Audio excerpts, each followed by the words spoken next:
എൻ്റെ പേര് ജിജിൻ സതീഷ് എന്നാണ്. ഞാൻ ട്രിവാൻഡ്രത്ത് കാര്യവട്ടത്തു നിന്നാണ് വരുന്നത്. ഞാൻ ഉടമ്പടിയിലുള്ള ആൾ തന്നെയാണ്. ഇന്ന് പുതുക്കിയിട്ടുമുണ്ട്, സ്റ്റിൽ ആക്റ്റീവ്. സോ എനിക്ക് പറയാനുള്ളതെന്ന് വെച്ച് കഴിഞ്ഞാൽ, എൻ്റെ അമ്മ ഉടമ്പടി എടുത്ത് കൃത്യം 3 മാസം കഴിയുമ്പോഴാണ് ഞാൻ ഉടമ്പടിയിലേക്ക് വരുന്നത്. ആദ്യം അമ്മ വരുന്ന സമയത്ത് ഞങ്ങൾ ഫാമിലിയായിട്ട് വന്നു. ഞങ്ങൾ 3 പേര് പുറത്തുണ്ടായിരുന്നു. അമ്മ മാത്രം വന്ന് ഉടമ്പടി എടുത്തിട്ട് പോവുകയാണ് ചെയ്തത്. തിരിച്ച് വൈകുന്നേരം വീടെത്തിയപ്പോൾ എന്താ പറയുക, ഞാൻ വീട്ടിൽ ചെന്ന് കയറുന്ന സെക്കൻഡ്സ് മുതൽ എനിക്കൊരു മുല്ലപ്പൂവിൻ്റെ ഗന്ധം എനിക്ക് ഫീൽ ചെയ്യുന്നുണ്ട്.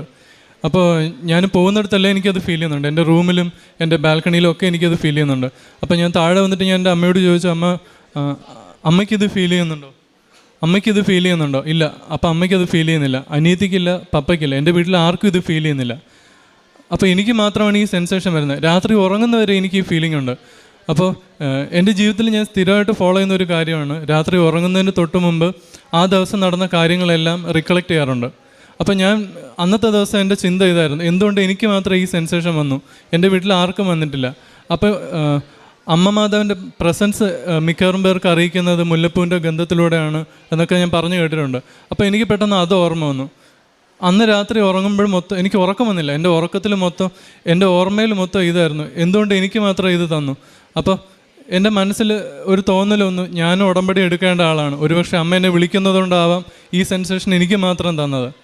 അപ്പോൾ ഏറ്റവും ചുരുങ്ങിയ കാലയളവിൽ എൻ്റെ അമ്മ തൊട്ടടുത്ത തവണ ഉടമ്പടി പുതുക്കാൻ വരുന്ന ടൈമിൽ ഞാനും വന്നു, ഞാനും ഉടമ്പടിയിലായി. എൻ്റെ ഡിഗ്രിയുടെ 5 സെമസ്റ്റർ, ഞാൻ ഡിഗ്രി ഫോറൻസിക് സയൻസാണ് പഠിച്ചത്. 5 സെമസ്റ്റർ വരെ വളരെ സ്മാർട്ടായിട്ട് പഠിച്ചു, നല്ല മാർക്കോടുകൂടി പാസ്സായിരുന്ന ഒരാളാണ്. എവിടെയാണ് എനിക്ക് പഠിച്ചതെന്ന് എനിക്ക് ഇന്ന് വരെ എനിക്ക് അതിനുള്ള ഉത്തരം കിട്ടിയിട്ടില്ല. പക്ഷേ ഫൈനൽ സെമസ്റ്ററിൻ്റെ എക്സാം എഴുതി വീട്ടിൽ വന്ന് റിസൾട്ടിന് വേണ്ടി വെയിറ്റ് ചെയ്തിരിക്കുന്നു. ഒരു സബ്ജക്റ്റ് പോയി. ഈ ഒരു സബ്ജക്റ്റ് നോർമൽ എല്ലാവർക്കും വരുന്ന കാര്യമല്ലേ, അടുത്ത തവണ എഴുതിയെടുക്കാം.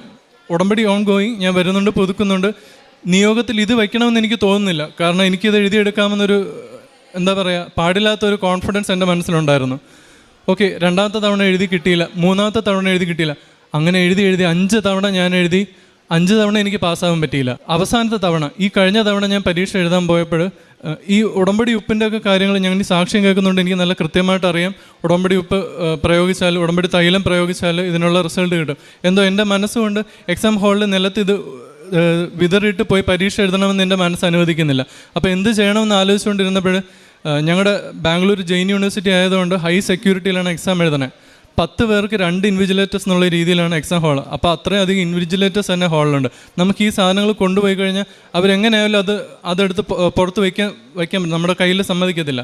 ആകെയുള്ളൊരു ഓപ്ഷൻ എന്ന് വെച്ചാൽ ജപമാലയ്ക്കുള്ളിൽ കാശ് രൂപം കെട്ടിയിടുക. അപ്പം അത് ഞാൻ സ്ഥിരം ചെയ്യുന്നതായതുകൊണ്ട് ഇത് കുഴപ്പമില്ല.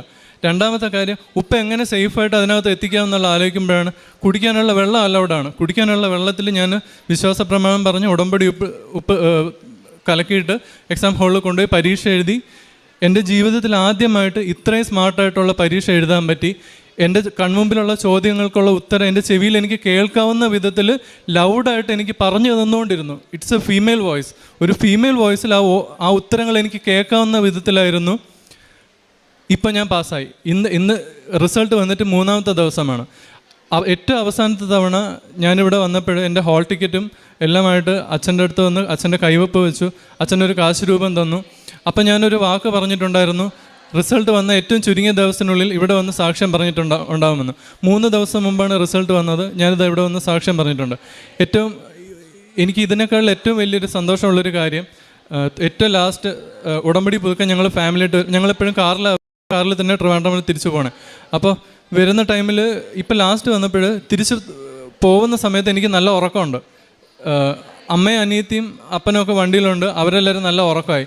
അപ്പോൾ ഞാൻ എൻ്റെ അമ്മയോട് കൃപാസന മാതാവിനോടാണ് ഞാൻ എപ്പോഴും ഇങ്ങനെ ഫ്രണ്ട്സിനോട് സംസാരിക്കുന്ന പോലെ സംസാരിക്കും. അമ്മ എനിക്ക് തലവേദന എടുക്കുന്നത് ശരിയാവണില്ല, ഇങ്ങനെയൊക്കെയുള്ള കാര്യങ്ങൾ ഞാൻ ക്യാഷ്വലായിട്ട് സംസാരിക്കാറാണ് പതിവ്. അപ്പോൾ ഞാൻ ഇങ്ങനെ പറയണം, അമ്മ എനിക്ക് ഉറക്കം വരുന്നുണ്ട്, ഞങ്ങളിവിടുന്ന് സ്റ്റാർട്ട് ചെയ്തിട്ടേ ഉള്ളൂ, ട്രിവാൻഡ്രം വരെ പോകാനുള്ളതാണ്. ഇത് പറഞ്ഞു തരുന്നേ ഉള്ളൂ. നമ്മുടെയൊക്കെ സ്നേഹമുള്ള ഒരു വാത്സല്യത്തോടെ ഇങ്ങനെ തലോടുന്ന പോലെ 3 തവണ എനിക്കിങ്ങനെ ഒരു തലോടൽ കിട്ടി. ഞാൻ ഡ്രൈവ് ചെയ്യാണ്, ഇത് അമ്മയാണെന്ന് എനിക്കൊരു ഫീല് വരണില്ല. അതൊന്നും ചിന്തിക്കാനുള്ള അറിവോ അല്ലെങ്കിൽ അത് മനസ്സിലാക്കാനുള്ള സെൻസോ ഒന്നും നമുക്കില്ല. പക്ഷെ ഒരു 2 സെക്കൻഡ് മുമ്പോട്ട് പോയപ്പോഴത്തേക്ക് എനിക്ക് ബാക്കിലുള്ള ആൾക്കാരെ നോക്കാൻ തോന്നി. ഞാൻ മിററിൽ കൂടെ നോക്കിയപ്പോൾ എൻ്റെ അമ്മ ഉറക്കമാണ്, പപ്പ ഉറക്കമാണ്, അനിയത്തി ഉറക്കമാണ്. അപ്പോൾ എന്നെ തൊട്ടത് മാതാവാണെന്ന് എനിക്ക് ഉറപ്പായി. ഈ ജീവിതത്തിൽ ആദ്യമായിട്ടാണ് കൃപാസനത്തിൽ വന്നിട്ട് തിരിച്ചു പോകുമ്പോൾ ഇത്രയും റിഫ്രഷ്മെൻ്റ് ആയിട്ട് വീട് വരെ തിരിച്ചെത്തിയത്. ഇത് എനിക്ക് തന്നതിൽ വെച്ച് എനിക്ക് ഏറ്റവും സന്തോഷമായിട്ട് പറയാനുള്ള 2 കാര്യങ്ങളാണ് മാതാവിൽ നിന്ന് എനിക്കുണ്ടായ പ്രസൻസ്. അത് ഞാൻ എൻ്റെ ജീവിതത്തിൽ ഒരിക്കലും മറക്കത്തില്ല. പിന്നെ ഒരു കാര്യം പറയാനുള്ളത്, ഞാനൊരു മലങ്കരക്കാരനാണ്. എൻ്റെ പള്ളിയിൽ അത്യാവശ്യം നല്ല രീതിയിൽ ആക്റ്റീവായിട്ട് പ്രവർത്തിക്കുന്ന, അൾത്താര ശുശ്രൂഷയിലൊക്കെ നല്ല രീതിയിൽ സംബന്ധിക്കുന്ന ഒരു വ്യക്തിയാണ്. പാട്ട് പാടാൻ ഒത്തിരി ഇഷ്ടമുള്ള ഒരാളാണ്, നന്നായിട്ട് പെർഫോം ചെയ്യുന്ന ഒരാളാണ്. പക്ഷേ എനിക്ക് എൻ്റെ ജീവിതത്തിൽ സ്റ്റേജിൽ പെർഫോം ചെയ്യുന്നതിനേക്കാളിൽ ഈശോയുടെ മുമ്പിൽ ഒരു പാട്ട് പാടുമ്പോൾ കിട്ടുന്ന ഒരു സന്തോഷം അതെനിക്ക് പറഞ്ഞറിയിക്കാൻ പറ്റാത്തതാണ്. പക്ഷേ പല കാരണങ്ങളുണ്ട്. ഞങ്ങളുടെ ഇടവകയിൽ കുറച്ച് ഡീമോട്ടിവേഷൻ രീതിയിലുള്ളൊരു കാര്യം, അത് ചെറുതൊന്നുമല്ല, ഒരു 10-13 വർഷം ഞങ്ങളത് അനുഭവിച്ചു. അപ്പോൾ പള്ളി പോകാണ്ടിരിക്കാൻ എൻ്റെ മനസ്സ് അനുവദിക്കത്തില്ല. അപ്പോൾ എന്ത് ചെയ്യണം എന്നുള്ള ചിന്തയിൽ ഞങ്ങൾ തൊട്ടടുത്തുള്ളൊരു മറ്റൊരു ദേവാലയത്തിൽ, മലങ്കര ദേവാലയത്തിൽ തന്നെ പോയി സ്റ്റിൽ ആക്റ്റീവ് എല്ലാ കാര്യങ്ങളിലും പങ്കെടുത്തുകൊണ്ടിരുന്നു. ആ ദേവാലയം പുതിയതായിട്ട് പണിതുകൊണ്ടിരിക്കുന്ന ഒരു സമയമായതുകൊണ്ട് എനിക്ക് ആ ദേവാലയത്തിൻ്റെ കൂദാശയിൽ പങ്കെടുക്കാൻ പറ്റി. ഒരു മനുഷ്യൻ്റെ ജീവിതത്തിൽ ചിലപ്പോൾ അപൂർവം കിട്ടുന്നൊരു ചാൻസാണ് ദേവാലയ കൂദാശകളുടെ അതിൽ ഭാഗഭാഗമാകുക എന്നുള്ളത്. എനിക്ക് അതിൻ്റെ ഗായക ശുശ്രൂഷയുടെ കൊയർ മാസ്റ്റർ ആവാൻ പറ്റി, അതിൻ്റെ മേൽനോട്ടങ്ങളിൽ പ്രധാന പങ്ക് വഹിക്കാൻ പറ്റി. ഇത് കണ്ടിട്ട് എൻ്റെ ഇടവകയിലുള്ളവർ എന്നെ തിരിച്ചു വിളിച്ചു. എനിക്ക് ഇപ്പോഴും സ്റ്റിൽ ആക്റ്റീവായിട്ട് എൻ്റെ മാതൃദേവാലയത്തിൽ പങ്കെടുക്കാൻ പറ്റുന്നുണ്ട്. എൻ്റെ ജീവിതത്തിൽ എനിക്ക് എൻ്റെ ഡിഗ്രി തിരിച്ചു തന്നതിനേക്കാൾ ഏറ്റവും ഞാൻ സന്തോഷിക്കുന്ന കാര്യങ്ങളാണ് മാതാവിൻ്റെ പ്രസൻസ് കിട്ടിയതും എനിക്കിപ്പോൾ എൻ്റെ മാതൃദേവാലയത്തിൽ സന്തോഷമായിട്ട് പങ്കെടുക്കാൻ പറ്റുന്നത്. ഇത് ഞാൻ എൻ്റെ ജീവിതത്തിൽ ഒരിക്കലും മറക്കത്തില്ല. ഇതിനുവേണ്ടി ഞാൻ ദൈവമാതാവിനോട് 1000 നന്ദി പറയുന്നു. എൻ്റെ പ്രേക്ഷിത പ്രവർത്തനങ്ങളെന്ന് പറയുന്നത് അതൊരു ഊർജ്ജമാണ്. നമുക്ക് ഇവിടുന്ന് ഉടമ്പടി പത്രം കിട്ടുമ്പോൾ ഏറ്റവും ചുരുങ്ങിയ ദിവസത്തിനകത്ത് കൊടുത്തു തീർത്തില്ലെങ്കിൽ ഒരു കുറ്റബോധം വരും മനസ്സിലൊരു, ഞാൻ എന്ത് വലിയൊരു തെറ്റ് ചെയ്തു എന്ന്. ലിറ്ററലി അത് തെറ്റ് തന്നെയാണ്. ആ തെറ്റ് വരുന്നുണ്ടെന്നൊരു ബോധം വരും. ഞാൻ 3 അല്ലെങ്കിൽ 4 ദിവസത്തിന് അപ്പുറം പോവാറില്ല. അത്ര എനർജറ്റിക് ആയിട്ട് ഞാൻ പത്രം കൊടുത്തു തീർക്കുന്ന ഒരാളാണ്. അതുപോലെ തന്നെ എൻ്റെ അമ്മയും പപ്പയൊക്കെ പ്രവർത്തിക്കുന്ന എല്ലാ ജീവകാരുണ്യ പ്രവർത്തനങ്ങളിലും ഞാനും എൻ്റേതായിട്ടുള്ള പങ്ക് വഹിക്കുന്ന ഒരു വ്യക്തിയാണ്. എൻ്റെ പേര് അമല എന്നാണ്. ഞാൻ തിരുവനന്തപുരം ജില്ലയിൽ കാര്യവട്ടത്ത് സെൻറ്റ് മേരീസ് ദേവാലയത്തിൽ നിന്ന് വരുന്നു. ഞാൻ 2023 ജൂൺ 9-ാം തീയതിയാണ് ആദ്യമായിട്ട് ഉടമ്പടി എടുത്തത്. ഞാൻ ഉടമ്പടി എടുക്കുമ്പോൾ എനിക്ക് ഉടമ്പടി എടുക്കാൻ പ്രത്യേകിച്ച് കാരണങ്ങളൊന്നും ഉണ്ടായിരുന്നില്ല. എൻ്റെ ഭർത്താവിൻ്റെ വലത് കാലിൻ്റെ ചെറിയ വിരൽ ഇങ്ങനെ വല്ലാതെ അങ്ങ് വീർത്ത് വരണുണ്ടായിരുന്നു. അപ്പോൾ പുള്ളി ഇപ്പോൾ ഡയബറ്റിക്കാണ്. പിന്നെ വേദനയൊന്നും ഉണ്ടായിരുന്നില്ല. അതുകൊണ്ട് ഞങ്ങൾ ഹോസ്പിറ്റലിൽ പോകാൻ വിളിച്ചപ്പോൾ പുള്ളി വന്നില്ല. പക്ഷേ ദിവസങ്ങൾ കഴിഞ്ഞപ്പോൾ അത് വിരൽ ഭയങ്കരമായിട്ട് വലുതായി. കുറച്ച് നാൾ കഴിഞ്ഞപ്പോൾ മുട്ടിൻ്റെ അതുവരെ ഭയങ്കര നീരും ചുമന്ന കളറും ഒക്കെ അങ്ങായി. അപ്പോൾ പുള്ളിക്ക് ചെറിയ വേദന വന്നു. ഞങ്ങൾ ഹോസ്പിറ്റലിൽ കൊണ്ടുപോയി. അപ്പോൾ ഡോക്ടർ പറഞ്ഞു ഒരു വിരൽ നല്ലോണം പഴുത്തിട്ടുണ്ട്, അത് മുറിച്ച് കളയണം. പുള്ളിക്ക് ഡയബറ്റിക് ആയതുകൊണ്ടാണ് ആ വേദന അറിയാത്തതെന്ന് പറഞ്ഞു. എന്നിട്ട് മോനെ വിളിച്ചിട്ട് പറഞ്ഞു ഒരു വിരൽ പ്രതീക്ഷിക്കുകയേ വേണ്ട, പിന്നെ ഇനി സ്കാൻ ചെയ്ത് നോക്കുമ്പോഴേ എല്ലിന് എന്തെങ്കിലും പറ്റിയിട്ടുണ്ടോ, ഇനി സർജറി ചെയ്യണ സമയത്ത് ബാക്കി മേളിലൊക്കെ എന്തെങ്കിലും വേണ്ടി വരും എന്നൊക്കെ പറഞ്ഞ് ഞങ്ങളങ്ങനെ വല്ലാതെ ടെൻഷൻ അടിച്ചിരിക്കുകയായിരുന്നു. അപ്പോൾ ഞങ്ങളുടെ വീടിൻ്റെ അടുത്ത് തന്നെ എൻ്റെ ഒരു ഫ്രണ്ടാണ്, പുള്ളിക്കാരി ഹിന്ദുവാണ്. അവരിവിടെ വന്ന് സാക്ഷ്യം ഉടമ്പടി എടുത്തിട്ടുണ്ടായിരുന്നു. അപ്പോൾ ആ പത്രം ഞങ്ങളുടെ കയ്യിൽ കൊണ്ടു തന്നു. അപ്പോൾ ഞാനത് വായിച്ചു നോക്കി. എന്നിട്ട് എൻ്റെ ന്യൂസ് പേപ്പർ മടക്കി വയ്ക്കുന്ന കൂട്ടത്തിൽ ഞാനങ്ങ് മടക്കി വെച്ചു. ഞാൻ മാതാവിനോട് കൊന്തയൊക്കെ ചെല്ലുന്ന ആളാണ്, പക്ഷേ എന്തോ എനിക്ക് അങ്ങനെ തോന്നി, ഞാനങ്ങനെ വെച്ചു. കുറച്ച് കഴിഞ്ഞ് പുള്ളി ഹോസ്പിറ്റലിൽ നിന്നൊക്കെ വന്നു. 10 ദിവസം ഹോസ്പിറ്റലിൽ കിടന്നു, തിരിച്ചു വന്നു. വിരൽ മുറിക്കേണ്ടി വന്നില്ല.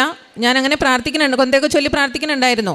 അപ്പോൾ ഞങ്ങൾ വീട്ടിൽ വന്ന് 2 ദിവസം കഴിഞ്ഞപ്പോൾ ഈ പുള്ളിക്കാരി തന്നെ ഞങ്ങളുടെ വീട്ടിലേക്ക് വന്ന് എന്നോട് ചോദിച്ചു ഹസ്ബൻഡിന് വേണ്ടി പ്രാർത്ഥിച്ചോട്ടെ എന്ന് ചോദിച്ചു. അപ്പോൾ ഞാൻ പ്രാർത്ഥിച്ചോളാൻ പറഞ്ഞു. പുള്ളി ആ വിശുദ്ധ തൈലവും കാശുരൂപമൊക്കെ വെച്ചു. എൻ്റെ ഭർത്താവിൻ്റെ കാലിൽ കുരിശ് വരച്ച് മുട്ടുകുത്തി നിന്ന് പുള്ളിക്കാരി കരഞ്ഞ് പ്രാർത്ഥിക്കുന്നുണ്ടായിരുന്നു. അപ്പോൾ ആ പുള്ളിക്കാരുടെ കണ്ണിൽ നിന്ന് കണ്ണുനീര് എൻ്റെ ഭർത്താവിൻ്റെ കാലിലേക്ക് വീണു. അപ്പോൾ എനിക്ക് വല്ലാത്തൊരു വിഷമം തോന്നി. പുള്ളിക്കാരി ഹിന്ദുവാണ്. ആ പുള്ളിക്കാരിക്ക് തോന്നിയൊരു വിശ്വാസവും ഒന്നും എനിക്ക് തോന്നിയില്ലല്ലോ എന്ന് വിചാരിച്ചു. പക്ഷേ എങ്ങനെയോ 2-3 ദിവസം കഴിഞ്ഞപ്പോൾ എൻ്റെ മൊബൈലിലേക്ക് ഇവിടുന്ന് പ്രത്യക്ഷീകരണ പ്രാർത്ഥനയും സാക്ഷ്യങ്ങളൊക്കെ വന്നു തുടങ്ങി. അപ്പോൾ എനിക്ക് പ്രത്യക്ഷീകരണ പ്രാർത്ഥന പറയാനറിയില്ല. അപ്പോൾ ഞാൻ അതിൻ്റെ കൂട്ടത്തിൽ തന്നെ അവർ പറയുന്ന പറഞ്ഞ് ഇങ്ങനെ സാക്ഷ്യങ്ങളൊക്കെ കേൾക്കാൻ തുടങ്ങി. അപ്പോൾ ഒരാഴ്ച കഴിഞ്ഞപ്പോൾ എനിക്ക് തോന്നി എനിക്ക് കൃപാസനത്തിൽ വരണം, ഉടമ്പടി എടുക്കണമെന്ന് തോന്നി. അങ്ങനെ ഞങ്ങൾ രാത്രിയിൽ 9:30 ആയപ്പോൾ ഹസ്ബൻഡ് പറഞ്ഞു നാളെ വർക്കൊന്നും ഇല്ല എന്ന് പറഞ്ഞു. അപ്പോൾ ഞാൻ ചോദിച്ചു നമുക്ക് കൃപാസനത്തിൽ പോയാലോ എന്ന് ചോദിച്ചപ്പോൾ പറഞ്ഞു ഈ രാത്രിയിൽ ഇനി എങ്ങനെ നമുക്കൊന്നും അറിയത്തില്ലല്ലോ എന്ന് പറഞ്ഞു. ഞങ്ങളങ്ങനെ ഞങ്ങളെ പ്രാർത്ഥിക്കാൻ വന്ന ആ ചേച്ചിയുടെ വീട്ടിൽ പോയിട്ട് കാര്യങ്ങളെല്ലാം ചോദിച്ച് മനസ്സിലാക്കി. രാത്രി 2 മണിയായപ്പോൾ ഞങ്ങൾ വീട്ടിൽ നിന്ന് തിരിച്ചു. ആദ്യത്തെ ബാച്ചിന് തന്നെ ഞങ്ങൾ ഉടമ്പടി എടുത്തു. ഉടമ്പടി എടുത്ത് ആദ്യത്തെ പുതുക്കൽ കഴിഞ്ഞ് രണ്ടാമത്തെ പുതുക്കലിന് ഒരാഴ്ച മുമ്പ് ഞാൻ എൻ്റെ ബാത്റൂമിൽ നിന്ന് കയറിയപ്പോൾ മുറിക്കകത്തോട്ട് വീണ് എൻ്റെ വലത് കാലിൻ്റെ 2 എല്ലുകളും കംപ്ലീറ്റ് പൊട്ടിമാറി കാലിൻ്റെ കുഴയിൽ നുറുങ്ങിപ്പോയി. അപ്പം എന്നെ ഹോസ്പിറ്റലിൽ കൊണ്ടുപോയി. അപ്പം രാത്രി 2 മണിക്കാണ് 6 ഹോസ്പിറ്റലുകൾ എന്നെ മാറി മാറി കൊണ്ടുപോയിട്ട് ആരും എൻ്റെ കാലിൻ്റെ ഷേപ്പും നീരും ഒക്കെ കണ്ടിട്ട് അവർ അഡ്മിറ്റ് ചെയ്യാൻ തയ്യാറായില്ല. പക്ഷെ ഞാൻ ആ വേദനയുടെ സമയത്തും 2 മണി മുതൽ 6 മണിക്കാണ് ഒരു ഹോസ്പിറ്റലിൽ എന്നെ അഡ്മിറ്റ് ചെയ്തത്. ആ 6 മണി വരെയും ഞാൻ ഒരു സങ്കടവും ഇല്ലാതെ പരാതി ഇല്ലാതെ പ്രത്യക്ഷീകരണ പ്രാർത്ഥിച്ചുകൊണ്ടേയിരുന്നു. അപ്പോൾ എന്നെ ഹോസ്പിറ്റലിൽ അഡ്മിറ്റ് ചെയ്ത് അടുത്ത ദിവസം എൻ്റെ കാല് സർജറി കഴിഞ്ഞു. 2 സ്റ്റീലിട്ടു, 1 പ്ലേറ്റും ഇട്ടു. ഭയങ്കര വേദന. ഇപ്പോൾ സർജറി കഴിഞ്ഞ് എന്നെ ICUലേക്ക് കൊണ്ടുവരുമ്പോൾ തന്നെ എൻ്റെ മുട്ടിൽ നിന്ന് ഭയങ്കരമായിട്ട് ബ്ലീഡ് ചെയ്യണുണ്ടായിരുന്നു. അപ്പോൾ നേഴ്സുമാർ പറഞ്ഞു, ഡോക്ടർ വന്ന് നോക്കി എനിക്ക് ഇഞ്ചക്ഷനൊക്കെ തന്നെങ്കിലും ആ ബ്ലീഡിങ് എങ്ങനെ കുറഞ്ഞിട്ടേ ഉണ്ടായിരുന്നില്ല. കാല് ഇൻഫെക്ഷനായി. അപ്പോൾ ഞാൻ ഈ കാശുരൂപം പിടിച്ച് പ്രാർത്ഥിക്കുന്നുണ്ടായിരുന്നു. വേദന സഹിക്കാൻ വയ്യാതാകുമ്പോൾ എനിക്ക് എണീക്കാൻ വയ്യാത്തത് കൊണ്ട് മോളെ കൊണ്ട് ഉടമ്പടി തൈലം ചെയ്ത് പ്രാർത്ഥിക്കുന്നുണ്ടായിരുന്നു. അപ്പോൾ കാല് ഇൻഫെക്ഷനായപ്പോൾ ടെസ്റ്റിന് അയച്ചപ്പോൾ ഞാൻ ഈ കാശുരൂപം വെച്ച് അവിടെ കിടന്ന് കരഞ്ഞ് പ്രാർത്ഥിച്ചമ്മേ എനിക്കൊരു ഇൻഫെക്ഷൻ ഉണ്ടാവരുത്. കാരണം ഓൾറെഡി എൻ്റെ ശരീരത്തിൽ നേരത്തെ 8 സർജറി കഴിഞ്ഞിട്ടുള്ളതാണ്. അപ്പോൾ ഇനി ഒരു സർജറിക്കും കൂടി എനിക്ക് പറ്റത്തില്ല. എനിക്ക് അങ്ങനെ റിസൾട്ട് വന്നപ്പോൾ അതിന് വലിയ കുഴപ്പമൊന്നുമില്ല. അങ്ങനെ 10 ദിവസമായപ്പോൾ എന്നെ ഡിസ്ചാർജ് ചെയ്തു. വീട്ടിൽ വന്ന് ഒന്നട വീട്ട് ഹോസ്പിറ്റലിൽ പോകണം. അപ്പോൾ എൻ്റെ കോട്ടൺ പാഡ് 4 എണ്ണമാണ് എൻ്റെ മുട്ടിൽ വെച്ച് കെട്ടിത്തരുന്നത്. പക്ഷേ എന്നാലും വീട്ടിൽ വരും, അരമണിക്കൂർ കൊണ്ട് വീട്ടിലെത്തും. പക്ഷേ എൻ്റെ മുട്ടിൽ നിന്ന് ഇങ്ങനെ ബ്ലഡ് വന്നുകൊണ്ടേയിരുന്നു. അങ്ങനെ 1.5 മാസമായി. എക്സ്റേ എടുത്തപ്പോൾ എൻ്റെ കാലിന് ഒരല്പം പോലും ഊറി പിടിച്ചിട്ടുണ്ടായിരുന്നില്ല. അപ്പോൾ ഡോക്ടർ പറഞ്ഞു 15 ദിവസം കൂടെ നോക്കിയിട്ട് അതിങ്ങനെ എല്ലാം ഊറി പിടിച്ചിട്ടില്ല എങ്കിൽ എൻ്റെ ഇടുപ്പിൽ നിന്ന് വെട്ടിയെടുത്ത് വയ്ക്കണമെന്ന് പറഞ്ഞു. മേജർ സർജറിയാണ്. അപ്പോൾ 2 എണ്ണം ചെയ്യണം, ഇടുപ്പിലും ചെയ്യണം, മുട്ടിലും ചെയ്യണം. അപ്പോൾ കുറേ നാളത്തേക്ക് നടക്കാനൊന്നും പറ്റില്ല. പിന്നെ എത്ര കാലം എടുക്കുമെന്ന് അറിയില്ല, ഞാൻ ഡയബറ്റിക്കാണ്. അപ്പോൾ വീട്ടിൽ വന്ന് 15 ദിവസം കഴിഞ്ഞ് ഡോക്ടറെ കാണിക്കാൻ പറഞ്ഞു. ഞാൻ എല്ലാ ദിവസവും ഉടമ്പടി തൈലവും വെച്ച് കുരിശ് വരച്ച് കാശുരൂപ എൻ്റെ ഈ മുട്ടിൽ വെച്ച് ഞാൻ ശക്തമായിട്ട് പ്രാർത്ഥിച്ചുകൊണ്ടേയിരുന്നു. 15 ദിവസം കഴിഞ്ഞപ്പോൾ ഡോക്ടറെ കാണാൻ ഞാൻ പോയില്ല. 25 ദിവസം കഴിഞ്ഞ് ഞാൻ പോയപ്പോൾ ഡോക്ടർ വീണ്ടും എക്സ്റേ എടുത്ത് നോക്കിയപ്പം അത് ഒരറ്റം ഇങ്ങനെ ചെറുകെ ഊറി പിടിച്ചിട്ടുണ്ട്. അപ്പോൾ ഡോക്ടർ പറഞ്ഞു ഇനി സർജറി വേണ്ട, ക്രമേണ അങ്ങ് ശരിയാക്കിക്കോളും. പിന്നെ ഇത് എന്ത് അത്ഭുതമാണ് പ്രവർത്തിച്ചതെന്ന് ചോദിച്ചു. അപ്പോൾ ഞാൻ പറഞ്ഞു ഞാനിങ്ങനെ പ്രാർത്ഥിച്ചിട്ടാണ്, അല്ലാതെ സർജറി. ഇപ്പോൾ ഞാൻ ഡയബറ്റിക് ആയതുകൊണ്ട് ഞാനൊരു സർജറി പ്രതീക്ഷിച്ചു. അപ്പോൾ ഇനി ഒത്തിരി വലിയൊരു സർജറി, 2 മേജർ സർജറി ഒരു കാലിൽ ചെയ്യേണ്ടി വരുമെന്ന് വിചാരിച്ചു എന്ന് പറഞ്ഞു. അങ്ങനെ ഞാൻ വീട്ടിൽ വന്ന് ആൻറ്റിബയോട്ടിക്സ് പിന്നെയും കഴിച്ചുകൊണ്ട് തന്നെ ഇരുന്നു. ഈ ആൻറ്റിബയോട്ടിക്സ് കഴിച്ചുകൊണ്ടിരിക്കുമ്പം എനിക്ക് ഭയങ്കരമായിട്ട് തലച്ചുറ്റലായി. ഈ ഇൻഫെക്ഷൻ ആയതുകൊണ്ട് ഒരാഴ്ച കൂടുമ്പോൾ ഇങ്ങനെ ആൻറ്റിബയോട്ടിക്സ് മാറ്റി തന്നുകൊണ്ടേയിരുന്നു. അപ്പോൾ ഭയങ്കര തലച്ചുറ്റലായപ്പോൾ ഞാൻ ഹസ്ബൻഡിനെ കൊടുത്തിട്ട് പറഞ്ഞു ഈ ഗുളിക എനിക്ക് പറ്റില്ല, കൊണ്ടൊന്ന് കൊടുത്ത് മാറി മേടിക്കാൻ പറഞ്ഞു. പക്ഷേ പുള്ളി അങ്ങോട്ട് പോയ പുറകെ ഞാൻ ഈ കാശുരൂപം എടുത്ത് പറഞ്ഞപ്പോൾ ഇനി ഈ ഗുളിക കഴിക്കാൻ എനിക്ക് ശക്തിയില്ല. കാരണം ഞാൻ മെലിഞ്ഞ ഒരു പരുവായി, എനിക്ക് ഭക്ഷണം കഴിക്കാൻ പറ്റുന്നില്ല, എണീറ്റിരിക്കാൻ പറ്റുന്നില്ല. അതുകൊണ്ട് എനിക്കിനി ഗുളിക കഴിക്കാൻ പറ്റില്ല എന്ന് പറഞ്ഞു. അപ്പോൾ ഡോക്ടർ ഇനി എൻ്റെ അടുത്ത് ഗുളിക ഈ ആൻറ്റിബയോട്ടിക്സ് വേണ്ടാന്ന് പറയണമെന്ന് ഞാൻ കരഞ്ഞ് പ്രാർത്ഥിച്ചുകൊണ്ടേയിരുന്നു. അപ്പോൾ എനിക്ക് തലച്ചുറ്റലായതുകൊണ്ട് തന്നെ എണീക്കാൻ പറ്റില്ല. മോളോട് ഞാൻ പറഞ്ഞു എനിക്കൊന്ന് ബാത്റൂമിൽ പോകണമെന്ന് എന്നെ എണീപ്പിച്ച് നിർത്തിയപ്പോൾ എൻ്റെ മുട്ടിൽ നിന്ന് ഏതാണ്ട് സാധനം താഴട്ടങ്ങ് വീണു. അപ്പോൾ ഞാൻ കൊച്ചിനോട് പറഞ്ഞു എന്താണെന്ന് നോക്കാൻ പറഞ്ഞു. അപ്പോൾ പറഞ്ഞു അമ്മയുടെ കാലിൽ കെട്ടിയിരുന്ന കെട്ടാണ് താഴേക്ക് വീണതെന്ന് പറഞ്ഞു. അപ്പോൾ ഈ 2 മാസമായിട്ടും എൻ്റെ ഒരു സ്റ്റിച്ചുകൾ പോലും എടുത്തിട്ടുണ്ടായിരുന്നില്ല, അത് മുറിവ് കരിയാത്തത് കൊണ്ട്. പക്ഷെ നോക്കിയപ്പം എൻ്റെ മുട്ടിൻ്റെ നല്ല പോലെ മുറിവ് കരിഞ്ഞ് രക്തത്തിൻ്റെ ഒരു കണിക പോലും ഉണ്ടായിരുന്നില്ല. മോള് പറഞ്ഞു വേറൊരു കോട്ടൺ വെച്ച് കെട്ടിത്തരാമെന്ന് പറഞ്ഞു. അവൾ വേറൊരു കോട്ടൺ എടുത്തിൻ്റെ കാലിലേക്ക് വെച്ച് കെട്ടി. പക്ഷേ പിന്നീട് എൻ്റെ മുട്ടിൽ നിന്ന് ബ്ലഡ് വന്നതുമില്ല. പിന്നെ പോയപ്പോൾ എൻ്റെ സ്റ്റിച്ചുകളെല്ലാം എടുക്കുകയും ചെയ്തു.